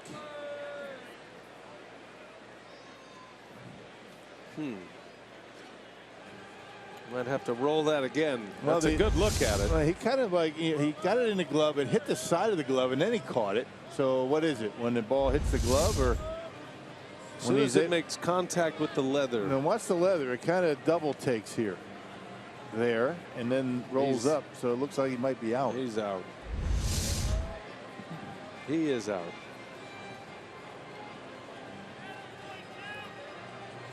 Three double play. No challenge for Craig Counsell. We are in a challenge binge right now. Or at least Major League Baseball. You know, the Heisman move by the managers. Hold up, wait. Yeah. I do like that rule better. That was one modification. Used to be when replay first came in, the manager had to run out to the calling umpire or an umpire and stand on the field. So it'd take a little time to run on the field, and then the manager would stand out there in the middle of the diamond and look back into the dugout. And so they wiped all that nonsense out, which is good. Yeah, don't need that. Now you can just stand at the top. It's a fluid situation. Nothing's perfect. Except us. Keon Broxton with 2 outs. Now 3-0.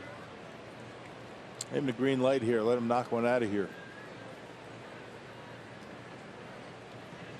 2 outs, nobody on. Why not?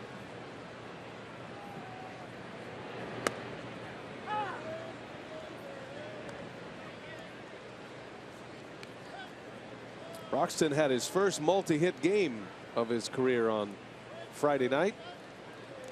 Had his first extra base hit Friday as well. And there's ball 4, so he's on. And with 2 outs, speed on the bases for Alex Presley.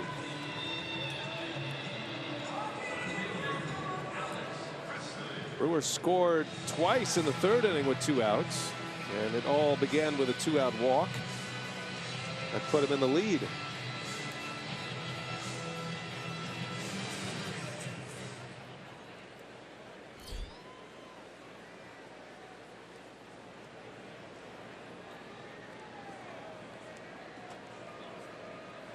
Presley with a double his last time up.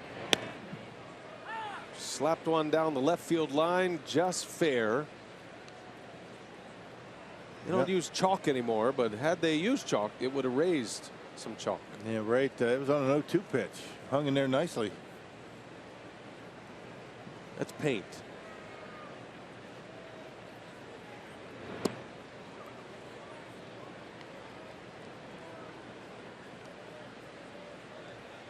Speaking of the field, by the way, this place is immaculate. Yeah, it is. Michael Betcher and his crew, they deserve a lot of praise. It was a rough spring, too. He had some harsh weather to deal with. Still looks great. Presley tied up with a fastball. A lot of cold weather, a lot of snow. Hardest working people in Major League Baseball. Members of the grounds crew. You could eat off that grass. Not a blade out of place. It is perfect.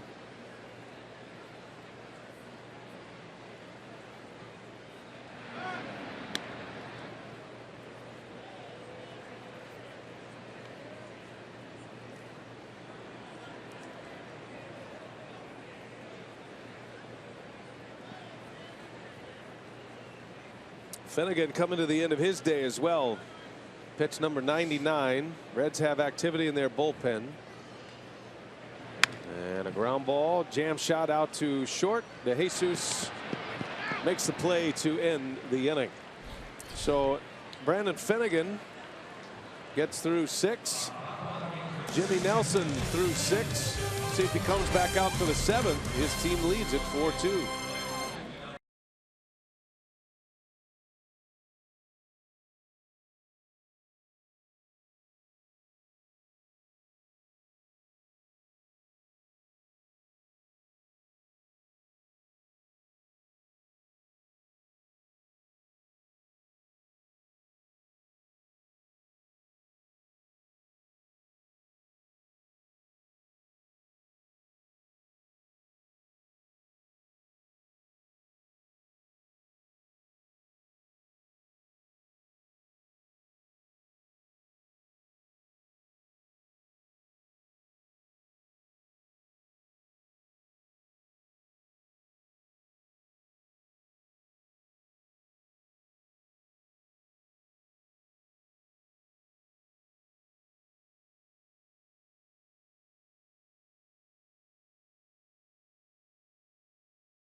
Out for the 7th inning for the Brewers as they lead this one 4-2 over the Reds. We check in our minor league report. Brett Phillips is back with the Biloxi Shuckers. He spent some time on the disabled list with a hamstring injury.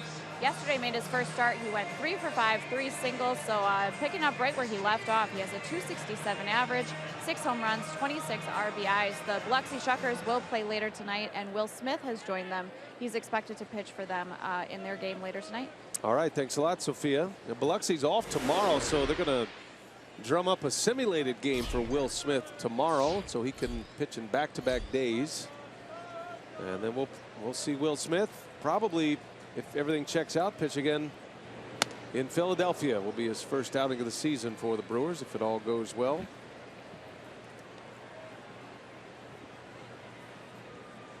Tyler Holt leads off. Nelson back on the mound to start his 7th inning. This will be pitch number 90. And Nelson surrendering just the 2 runs. He's had some base runners on behind him, but only 2 runs given up. He's pitching well once again. And I think today, regardless of how he works here in the 7th, but today's the day that impresses you about where Jimmy Nelson is in the career arc, because I don't think he had his stuff early, and he was able to found it though, didn't minimize the damage. I mean, he found his curveball as the game went on, and that's what good pitchers do. You don't always have your great stuff all day long, but Jonathan Lucroy forced him to keep throwing those breaking pitches, and started to come around. It's the true sign of an ace that you can work through jams when you don't have your A game. And the longer this game has gone on, Nelson has found his A game. Specifically that curveball that Rock mentioned. That's been a game changer for him. And 92 pitches, and Craig Townsend would love to see him get through 7. Of course, Derek Johnson wouldn't mind it either. Especially with Nelson's spot in the batting order due to lead off in the bottom of the 7th. He just made a big pitch to get out of the 6th, though. He had DUVALL, the hottest hitter at the plate, with 2 on. And DUVALL, on the first pitch, popped it up into foul territory. Boy, that is a bonus for a pitcher. Get a hot hitter out quickly. On 1 pitch. 2-2 to Holt. And down he goes. Nelson with a punch out.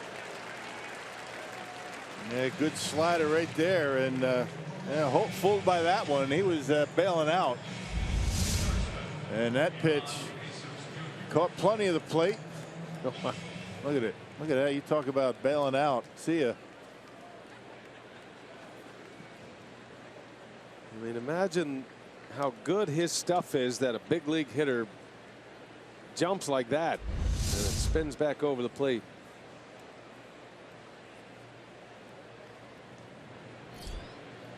One gone. Here's DeJesus Jr.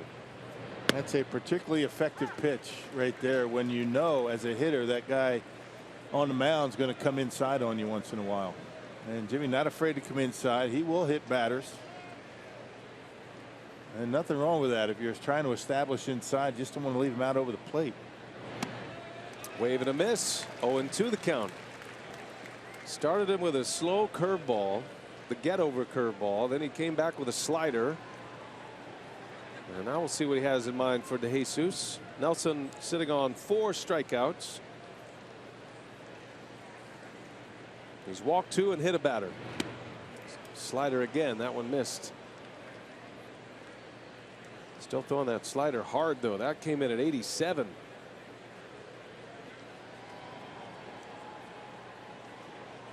Big and strong Jimmy Nelson at 6'6". He's turned it into a horse for the Brewers. An ace. Swing and a miss. He struck him out. He went right back to the slider. And back-to-back strikeouts in this 7th inning. 5 punch-outs for Jimmy. Yeah, that one's not exactly where he wanted that pitch. It was up, down the middle and up, and DeJesus behind it. Swings right through it, right underneath. 42 pitches after the first 2 innings. And now Nelson with a chance to get through 7. This is number 99 on the way to Tucker Barnhart. He swings in the air to center. Broxton turns and runs at the track. He's got it. The inning is over. It's a 3-up, 3-down inning for Nelson. And the Brewers lead it 4-2. Well, we turn it over to our friends over in the PA booth. Miller Park's presentation of God Bless America. Enjoy. America, land that I love, stand beside her and guide her through the night with the light from above. From the mountains to the prairies to the oceans white with foam, God bless America, my home, sweet home. God bless America, my home, sweet home.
Bottom of the 7th inning, it was a Jay Bruce homer that tied this game after the Brewers had scored in the first inning, all even at 1. That was in the second, and then Cincinnati added another one in that second inning. But then the Brewers with 2 outs played it 2. Hernan Perez with a double that scored VR, who had walked with 2 outs.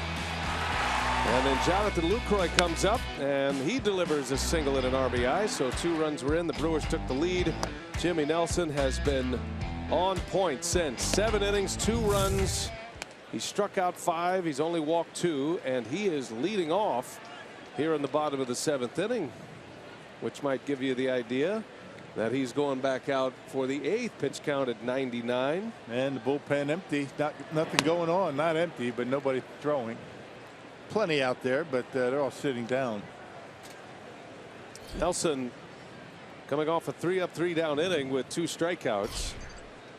Has really turned this game around for himself after some early struggles and a lot of pitches. He gave up 5 hits in the first 2 innings, and he's only given up 1 since. Yeah, Reds really did him a big favor by making 2 outs on the bases in the first inning. Nelson cuts and misses, and down he goes for a strikeout. Finnegan's 4th. Both of these managers rolling their starters out there. And now that Nelson is gone, Ryan Price will make a pitching change. Explain that one to me. If he's that close to a pitch count, why not just have the reliever start? Well, he has his reasons. So Finnegan's out. He goes 6 1/3. And here comes Diaz. We'll take a break.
Wisconsin is brought to you by Miller Lite, the original light Pilsner. Cheers, it's Miller time. And by the Wisconsin Lottery, reminding you to please play responsibly. Miller Park, Milwaukee on a beautiful Sunday. And we're in the 7th inning. Brandon Finnegan is out. His manager let him go out to face the pitcher. He got him out, picked up his 4th strikeout, and he will exit and will remain winless since mid-April. Dion Diaz is now in his 4th appearance of the season. We saw him on Friday night. Yeah, gave up a home run to Aaron Hill. An inning of work, 3 hits, 1 run. That was a home run by Aaron Hill in that game. 8 relievers for Brian Price and the Cincinnati Reds. They need every one of them. They go through them pretty quickly.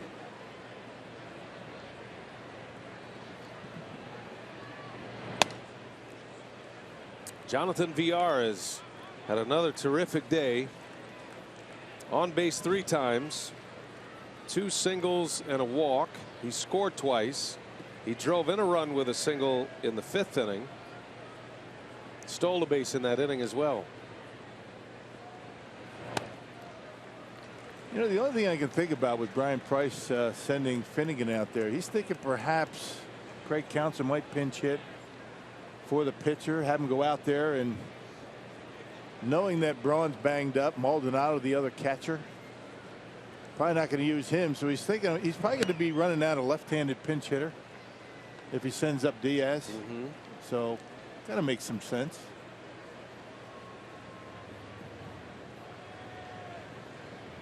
Trying to think as the Cincinnati manager a little bit. That seems like a logical explanation. It's a little rare, though, to see a pitcher go out, face one batter, blows him away. Pitch count was at 103. I mean, there could be a lot of things that go into that, I guess. Yeah. Trying to get Finnegan to pitch a little deeper into the game. You buy 1 more out. This is going to be a walk. VR is on base for the 4th time today. 2 walks, 2 hits. Hey, today's time of the game winner, Schoolhouse Bar in Mountain, Wisconsin. It's up there on the other side of the lake, Green Bay, from Door County. Not a whole lot going on out there, but hey, Schoolhouse Bar is there. If they call the Brewers by 8 o'clock tomorrow morning, even on Memorial Day, somebody will answer. They'll get 40 tickets to a Friday night game in the Miller Lite beer pen. It's offer courtesy of the Tavern League of Wisconsin and Miller Lite.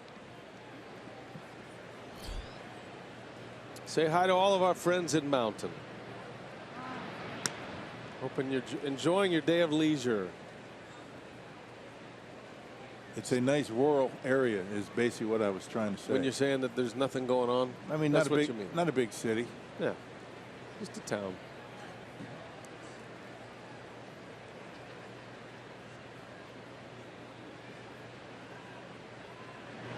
Perez shows bunt, gets it down, and the only play is first. So Perez with a sacrifice bunt. Yeah, that was a bunt for a base hit that turned into a sacrifice. You could see he showed bunt very late, trying to roll one down the third baseline, but he'll get credit with a sacrifice. But definitely a bunt for a base hit. This is not trying to give yourself up, and just deadened it a little bit too much. A lot of spin when it hit the ground. It was interesting how it checked up. So he'll get a sack for it. He's 1 for 3 today with a double and an RBI, and that sets up LUCROY with VR at second base. Brewers try to tack one on here in the 7th inning.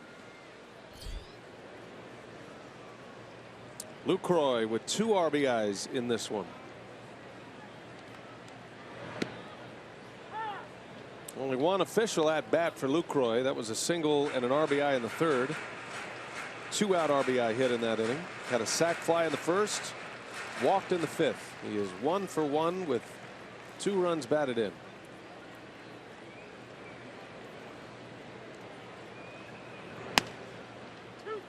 Oh, and 2 the count.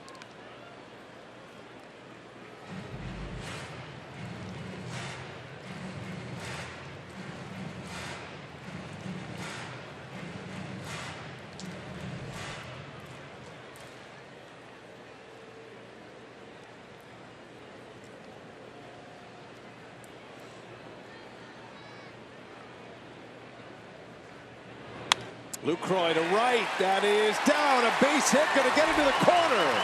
VR will score. LUCROY thinking about third. He's on his way. And it's an RBI triple for the Brewer catcher. 5-2 Milwaukee. And nice piece of hitting on a hanging slider for LUCROY on an 0-2 count. Boy, and Diaz making a big mistake on an 0-2 pitch. And LUCROY goes right with it. Tucks it inside that right field line, and by the time Jay Bruce gets to it, the Brewers catcher able to get all the way around to third base, right down the middle of the plate, and LUCROY drives in another run. Now a 3-run lead. We saw that ball get stuck in the corner, and he kicked it into his 5th gear. All the way around for a triple, his 2nd triple of the season. He's there with 2 outs. Carter at the plate. Little half swing. He goes, says Jim Joyce. Brewers scored 2 in the 3rd with 2 outs. They get another one here in the 7th with 2 outs. Those are backbreakers for the opposition. And when you figure it in as a 2-out 0-2 base hit RBI, even worse, right? He just spun that slider up there and right down the middle, and LUCROY does what he does so well, taking it to right field. No balls, 2 strikes on Carter. Good block by Barnhart. 5-2 Milwaukee. Brewers are trying to win this series, make it back-to-back series victories, and 3 of the last 4 series that they have won.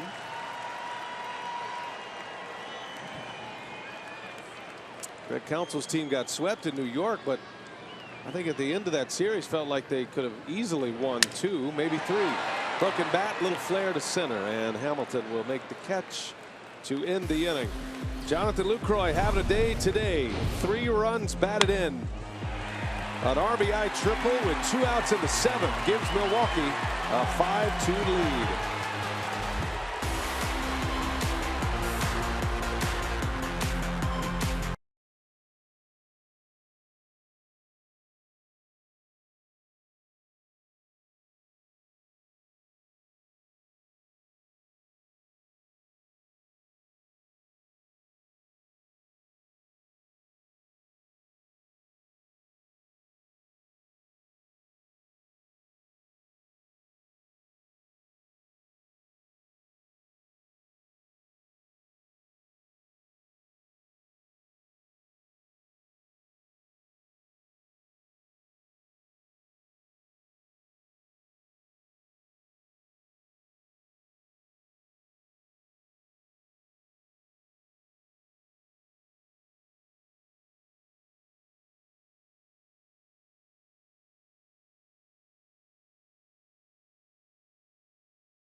Milwaukee in front of 35,000 at Miller Park.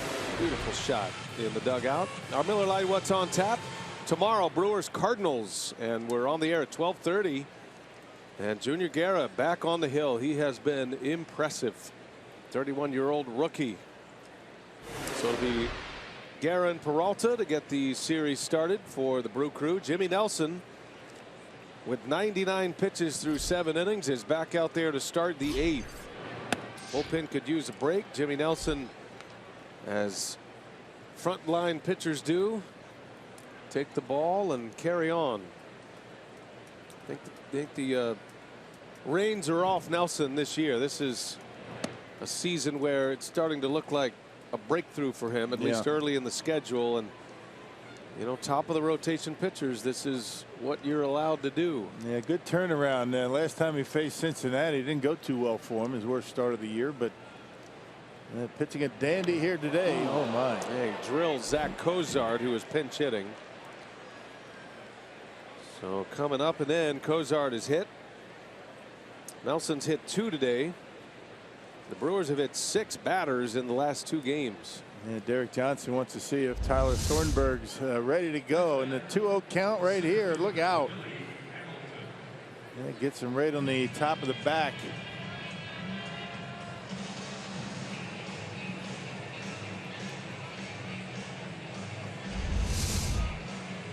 Nelson with a couple of visitors, trying to buy a little time for Thornburg. First LUCROY, then Perez. That is a long used manager trick to try to get a reliever a few extra pitches. Thornburg looks like he's ready though. Doesn't take him long. Sometimes a manager needs a little minute and a little time to make a decision. I'm not ready to make a call yet. Go talk to him. Well, here's Billy Hamilton. Shows bunt, takes a strike. That RBI triple by LUCROY certainly influences the decision of counsel here. If it's a 2-run game, unlikely Nelson continues. Yeah, this one more base run, you figure he's going to be out of the ball game. Slow roller, Hill charging, and will make the play. Runner advances, but the first out. 1 away for Nelson with a runner at second. And I think that's going to do it. So counsel pops out of the dugout. He's made the call already. Jimmy Nelson will exit 7 1/3 today. He just continues to impress.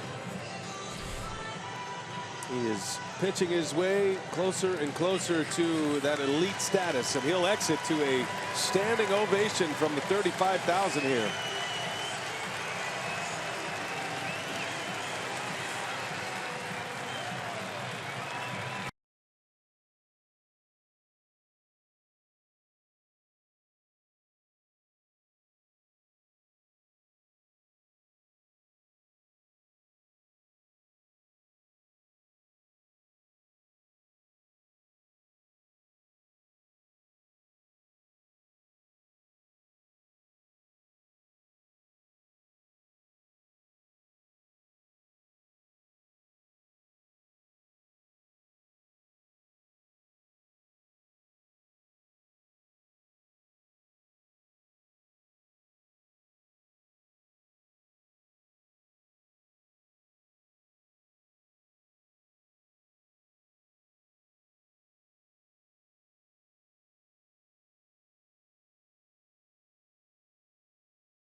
Turn in, and Jimmy Nelson is turning himself into an ace. He gave up 5 hits in the first 2 innings, just 1 since. And Nelson is out 7 1/3, 2 earned runs allowed. He'll give way to his bullpen, which up until yesterday had been very good. Tyler Thornburg will get the ball, trying to get the last 2 outs of this 8th inning. Yeah, just a blip on the radar screen in yesterday's ball game for Michael Blazek. Last pitched on Friday did Tyler. Against these Reds, tossed a perfect 8th inning. And Tyler Thornburg has not allowed a run over his last 8 appearances. That covers 7 2/3 innings. Runner at second. 3-run Brewer lead. And here's Joey Votto. Phillips due next, and then Jay Bruce. The dangerous part of the order for Cincinnati. Votto's 0 for 3 today. All those at-bats against Nelson. 2 ground outs, both to the right side, and then a strikeout.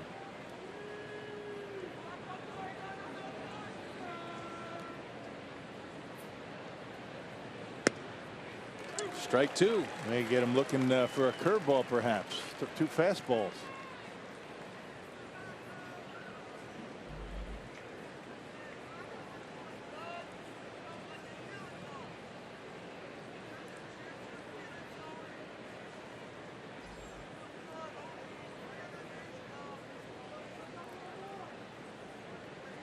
Votto choking up, down in the crouch, right on top of the plate, and a ground ball out to Hill in the grass, and Votto's out. All 3 of his ground outs have come that way, and Votto is the second out of the inning. That'll bring up Brandon Phillips. Tomorrow's opponent, the Cardinals. They are in Washington, D.C. today, and they're getting run over by the Nationals. 10-2 the score in the 9th inning.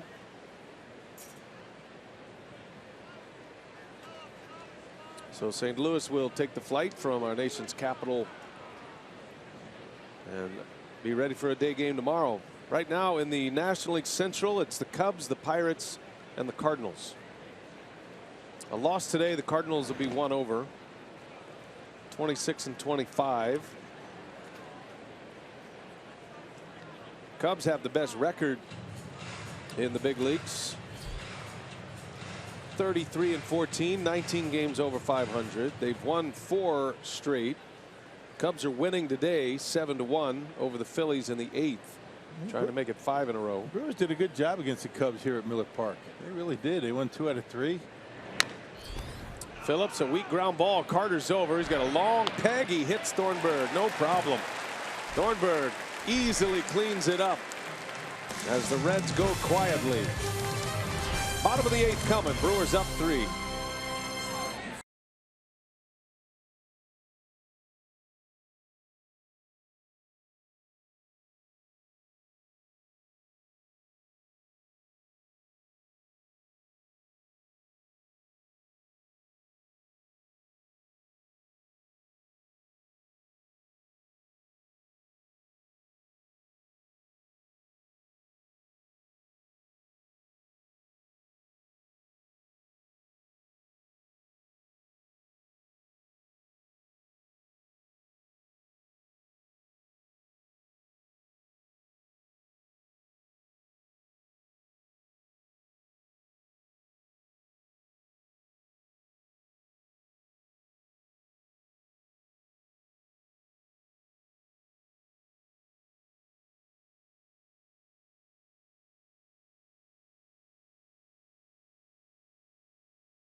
At Miller Park, Brewers lead 5-2 over the Reds. Bottom of the 8th we go. We're getting set, of course, for our post-game show, Brewers Live. And, Davey, a lot of talk going to be on what Jimmy Nelson was able to accomplish. Boy, after that first inning, during that first inning, I did not see him pitching into the 8th inning. He just exited recently. Oh, he was, you know. And we were talking on the pregame show that, you know, he's taken that next step, and he certainly has, that he's learned to make adjustments. He had 5 hits in the first 2 innings, and after that, only 1 hit. And he showed that he made some great adjustments in the ball game. He is a pleasure to watch on the mound. We're going to catch up hopefully with Jimmy Nelson and, of course, Craig Counsell and the crew all coming up after the ball game on Brewers Live. Brian? All right, Craig and Davey, thank you. Here we go to the bottom of the 8th. Ross Ohlendorf is on the mound. And he'll get the Brewer half of the 8th with Aaron Hill leading off. Ramon Flores to follow, then Keon Broxton. Yeah, the Reds picked up Ohlendorf right at the end of spring training. The Kansas City released him on March 23rd. Reds picked him up 3 days later. The old-fashioned delivery. Ground ball to short. De Jesus will make the play. Hey, once again this summer you can see both the Brew Crew and the Zoo for one low price for just $20. You get a ticket to a Brewers game, an adult general admission ticket to the Milwaukee County Zoo, and a free lunch cooler. For details, go to brewers.com/zoo. It's a great zoo. Not too far from Miller Park. Right.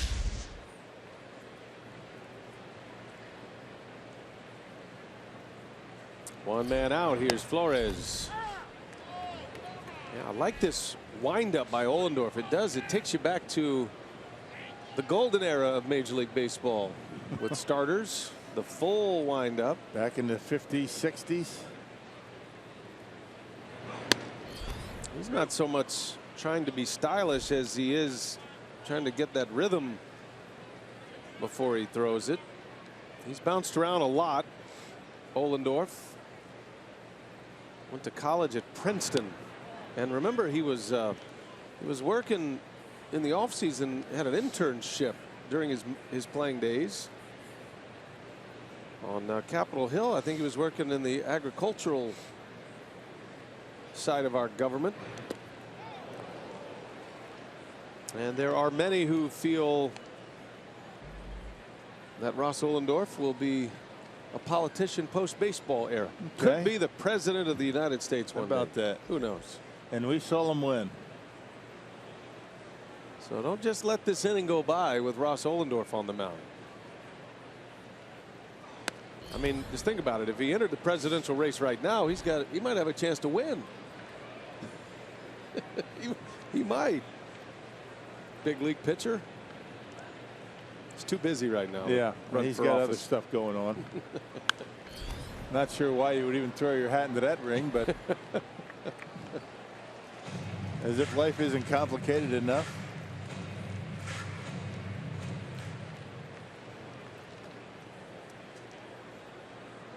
Full count to Flores.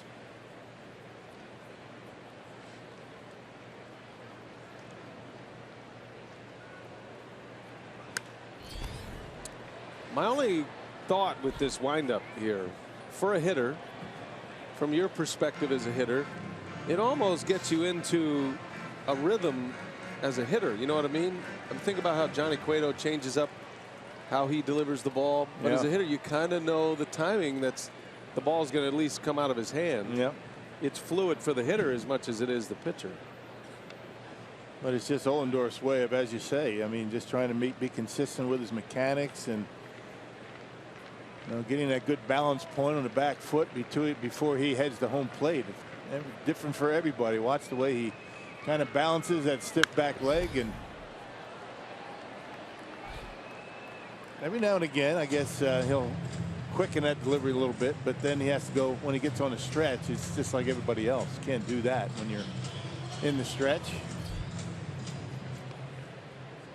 He's certainly throwing hard again. Didn't have that kind of velocity when he was a starting pitcher in his days with the Pirates. That last one came in at 96. The 9th pitch of the at-bat is a base hit.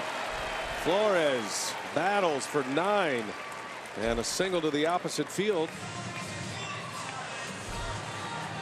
Flores with his first hit of the game. You see that four-seam fastball out over the plate, and Flores doing a nice job getting on top of it. I don't ever remember seeing Ohlendorf throwing 96 miles an hour. Of course, we haven't seen much of him. Remember him with the Pirates, but 96, not bad. Pitched for the Rangers last year. pitching in his home state. Kirk Neuenhuis will pinch hit for Keon Broxton.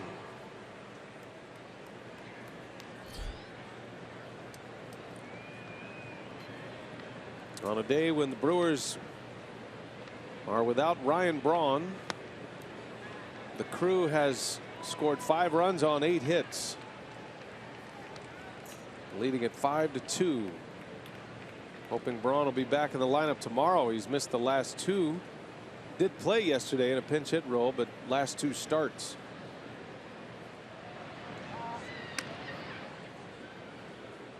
He played 4 straight games on the last road trip. They have been without him quite a bit the last couple of weeks. He missed 4 in a row, and then he started 5 in a row, including the opener of this series against the Reds Friday. Neuenhuis, pop up, foul territory. Duvall's over, and he's out of room.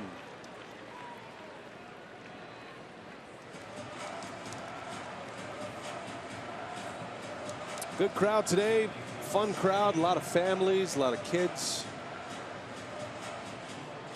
That's what it's all about. A lot of kids eating free. That's right. Well, kids always eat free. Just depends on who's paying for it. Somebody's paying the tab, but the Brewers are paying the tab today. Yeah, free water. Pour this out. Ice cream on the ground. Let's get another one. Get it free. Runner goes, swing and a miss. Thrown to second, not in time. Stolen base for Flores. I think DeJesus feels like he made the tag there, and he's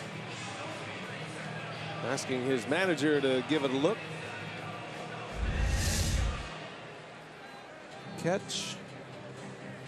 And definitely got him on the backside, but I'm not sure the hand was. I think a little bit late. I think the hand was in there, but Brian Price might take a chance and want to see a review.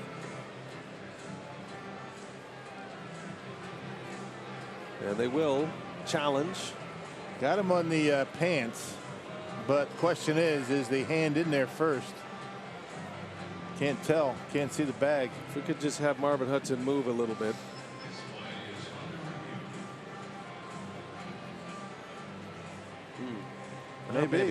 Maybe. Who knows?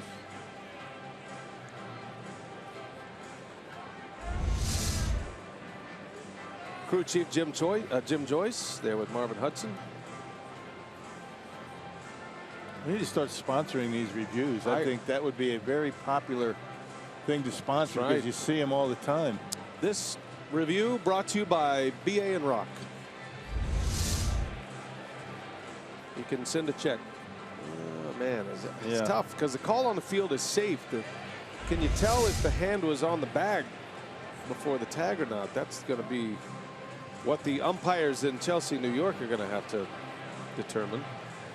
But if you're Brian Price, what do you have to lose, right? You don't have anything to lose. If you lose it and you think there's a close play in the 9th inning, then you just go ask the umpires to challenge it anyway. So you really don't have anything to lose. All right, well, they have an answer in New York, and safe is the call. So not enough there to overturn it. But not necessarily out of reviews, though. Call on the field stands. Now, if they say, when they come back, the language they use, if they say the call on the field is confirmed, that means there's no doubt that he was safe. When they say it stands, there's not enough evidence to overturn. As we dive deeper and deeper into the review challenge process. I like your idea, though. Think how many books you could sell if you could get Jim Joyce to put one of those things around his neck and hold up a sign with a 1-800 number. This review sponsored by If These Walls Could Talk. By Bill Schroeder and Drew Olson. And maybe we should just do that until somebody wants to buy that. So every time we have a challenge, we'll just take that time and we'll sell stuff. Right. I like that. Whatever we feel like. I'm in. There's a called strike 3, and Neuenhuis is rung up. Second out of the inning.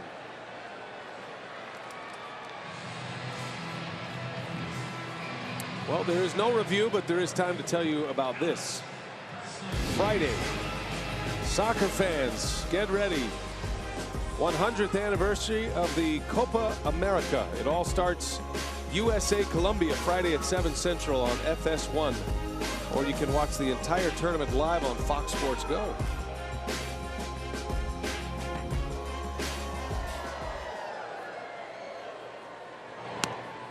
Alex Presley takes a strike.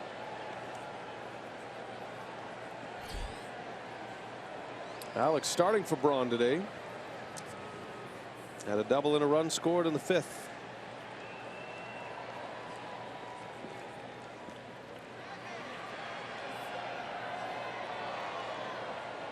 You've got our marketing department all abuzz right now, Rock. Ideas are just flying off the walls. This challenge brought to you by the U.S. Army. Something like that. Talk about a challenge, right? Yeah, turn it into a positive. I like it. And there's nothing more positive than selling a few more of Rock's books. It is a good book. You're all out. You sold out. You're in the 2nd run. Yeah. When Rock first presented the idea that he was going to write a book, I said, well, it'll be a million seller. He said, you think? I go, well, you'll have 1 million of them in your cellar. I get close. But I was wrong. Close. You're selling a lot of them. People are interested. Yeah. Got them at the team store here. Even without a picture of me in the book, people are still buying the book. It's amazing. It's probably why. They see enough of us.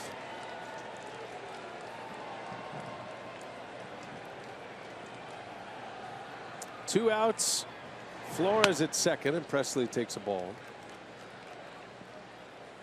Speaking of pictures, the one on your book on the cover, that doesn't seem like a current picture of you. No, that's Vasgersian.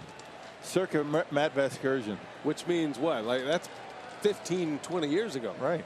Yeah. The real picture of me is on the back.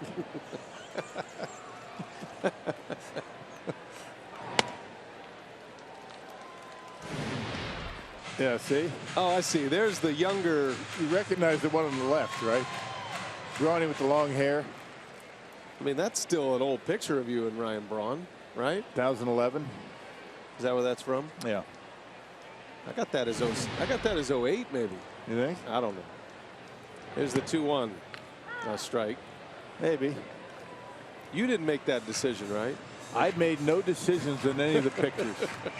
Just for the record. I was just testing you. No, I didn't make any of those calls. All the pictures that are in and all the pictures that may not be in. Nothing to do weren't with your it. call. Nothing. No. But I'm getting the heat. When I write my book, they better put a picture of me up from 15 years ago, too. That ball's in the dirt. Boy, Barnhart, I think he took that right off the wrist. That stung him a little bit. Or worse. Yeah, that was a spike job. Check it out. And it did get him on the wrist. The backhand. He even had the hand behind the back for a while. And that, talk about a needle in the haystack. Getting that wrist. That's the throwing wrist.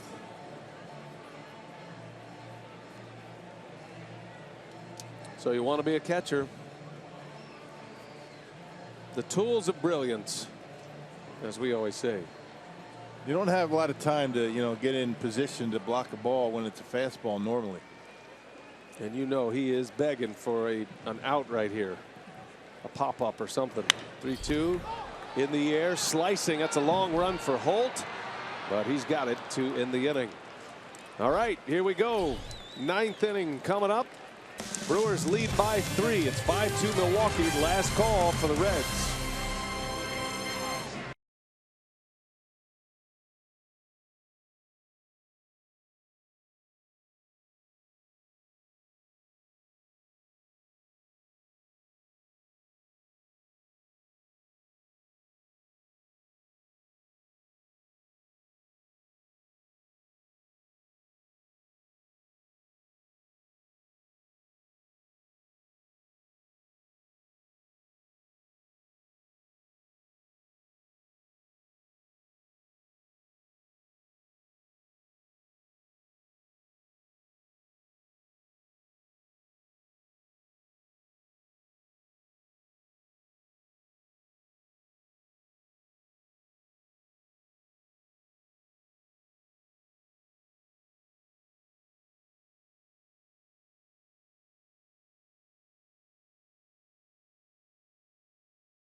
Brewers trying to make it a series win. They are 3 outs away. 5-2 Milwaukee as we go to the 9th.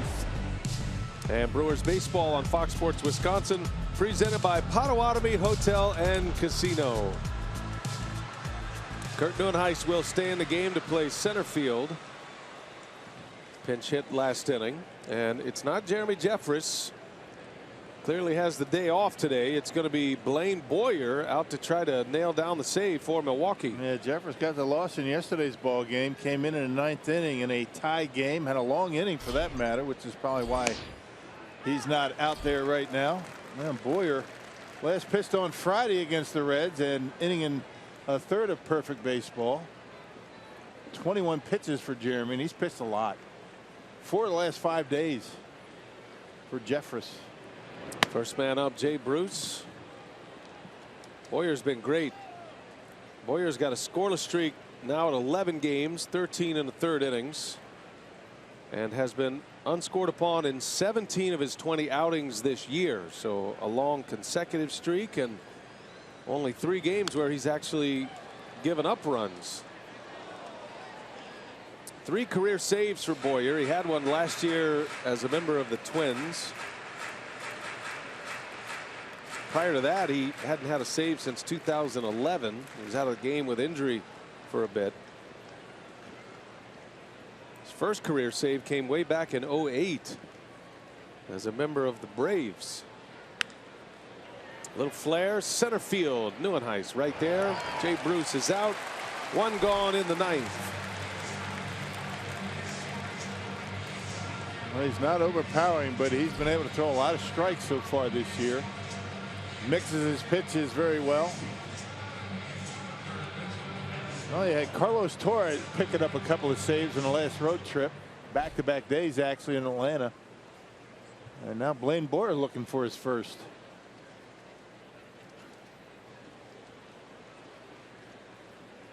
So Boyer will face Adam Duvall. Brewers lead by 3, 5-2. They took the lead in the 3rd inning. 2 2-out runs. Perez and Lucroy had RBI hits in that 3rd inning. A 5th inning run for Milwaukee on an RBI from VR to give him a 2-run lead, and then Lucroy tripled in a run in the 7th. Another one in the air. This time it's Flores, and there is out number 2.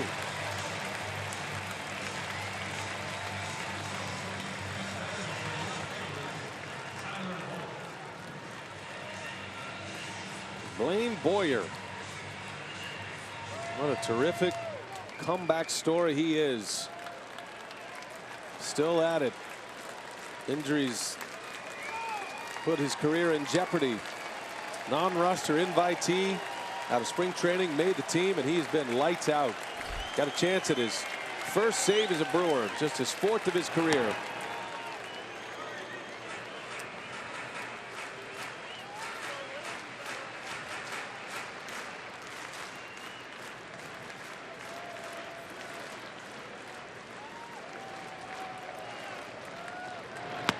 In there, 1-1.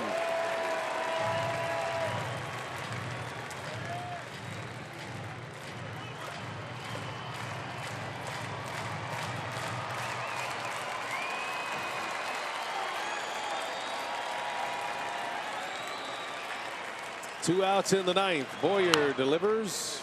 1-2 the count. A strike away. Don't forget, Brewers Cardinals tomorrow.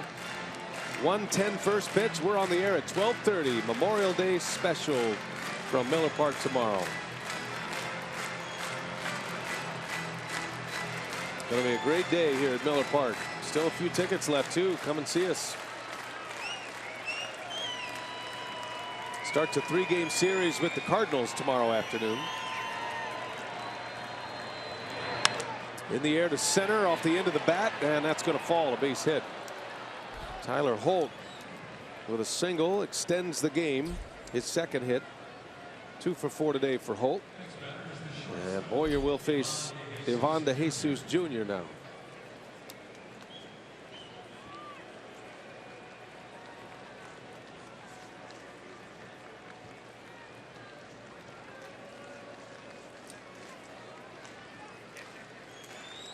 Crowd trying to rev it back up again.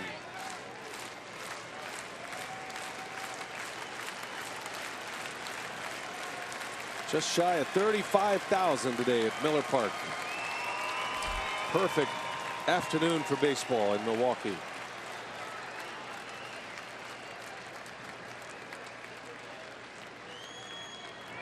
Runner takes off. No mind for the Brewers. Cole will be at second. And Boyer falling behind to Jesus. This is where you want to end it right here. You don't want to have that tying run come to the plate.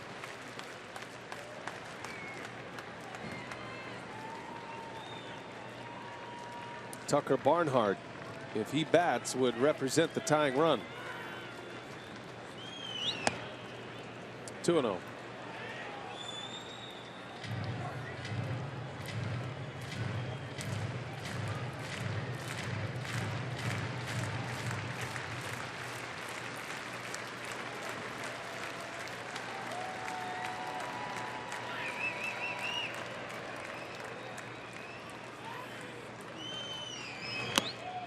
They put it right by him. And that fastball count, and swung right through it. 2-1 on the Red shortstop. A win today. The Brewers go to 23-27, back to 4 under. Back-to-back series wins, and 3 of the last 4 series victories for Milwaukee, coming off the sweep against the Braves. 2-2 now. It was late again. Reds down to their last strike.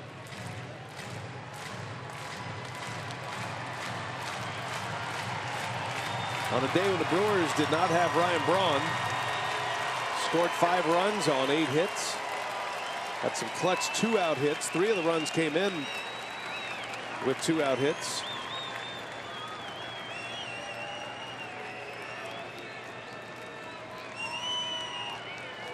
Two and a little cue shot foul.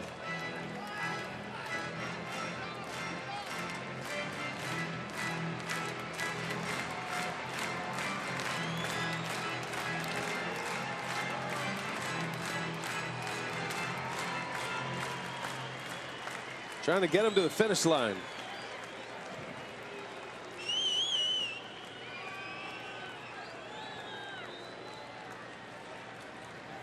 Brewers are going to get to tomorrow in pretty good shape in their bullpen if Boyer can finish this off. Line drive, base hit. Into center field it goes. This is going to bring in a run. And the Reds are still alive. Never over till it's over, that's for sure. You got to get that last out, and the Reds are fighting to the last out. Craig Counsell looking over his scorecard. He's got Barnhart, then the pitcher's spot. Well, and another fastball that ends up into the outfield. That one middle in, and this time DeJesus able to center on it and driving a run. Ends the scoreless streak for Blaine Boyer at 11 games. So now it's a 2-run game. 2 outs in the 9th. And Barnhart takes ball 1. Remember, Barnhart just took one off the hand, his right hand, on a pitch in the dirt. The catcher caught one right above the thumb. Not as much of a factor when you're batting left-handed, though. Runner takes off. Barnhart fouls it away. 1 ball, 1 strike.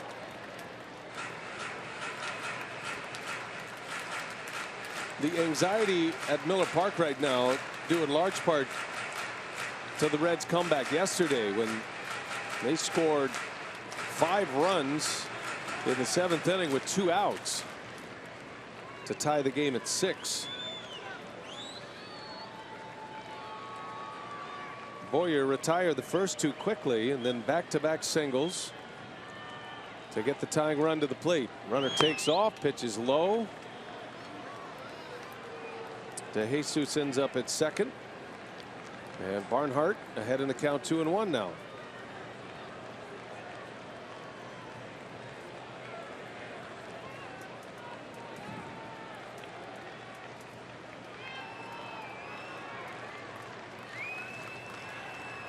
Got to make a pitch.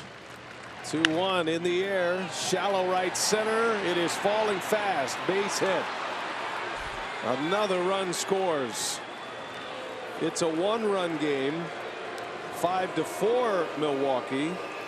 And Barnhart on a little flare to right center, able to keep this game alive. Well, and the Brewers are playing no doubles. They really weren't too much worried about De Jesus at second. It's the guy at the plate that they're worried about. They were playing very deep to make sure that Barnhart wasn't able to hit a double. Got it on the handle. Look how deep they are. I mean, you can't get any deeper than that. That's why they didn't even come close to this fly ball. And off the bat, I think Boyer thought that was going to be an out, but now you see how deep they were in the outfield, and the inning continues. Getting interesting now. This is the pitcher spot coming up. Derek Johnson, the pitching coach, with a quick word. And Brian Price is going to bring out Jordan Pacheco, the former Rocky, who's got some pop in his bat. Has not hit one this year. Been bouncing around a little bit since his days with the Rockies. Was with the Diamondbacks the last 2 seasons. And now the Brewers can't afford to allow Barnhart just to walk to second base. They're holding him on this time. He's the tying run. Go ahead run at the plate. Pitch number 21 for Boyer, and a little half swing. Did he go? He did. A strike on Pacheco.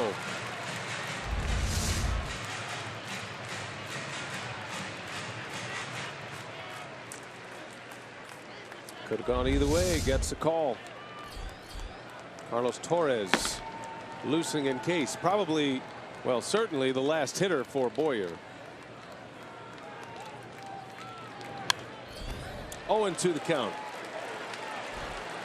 And leaving a lot of pitches up in the strike zone is Boyer, just trying to grind through this inning.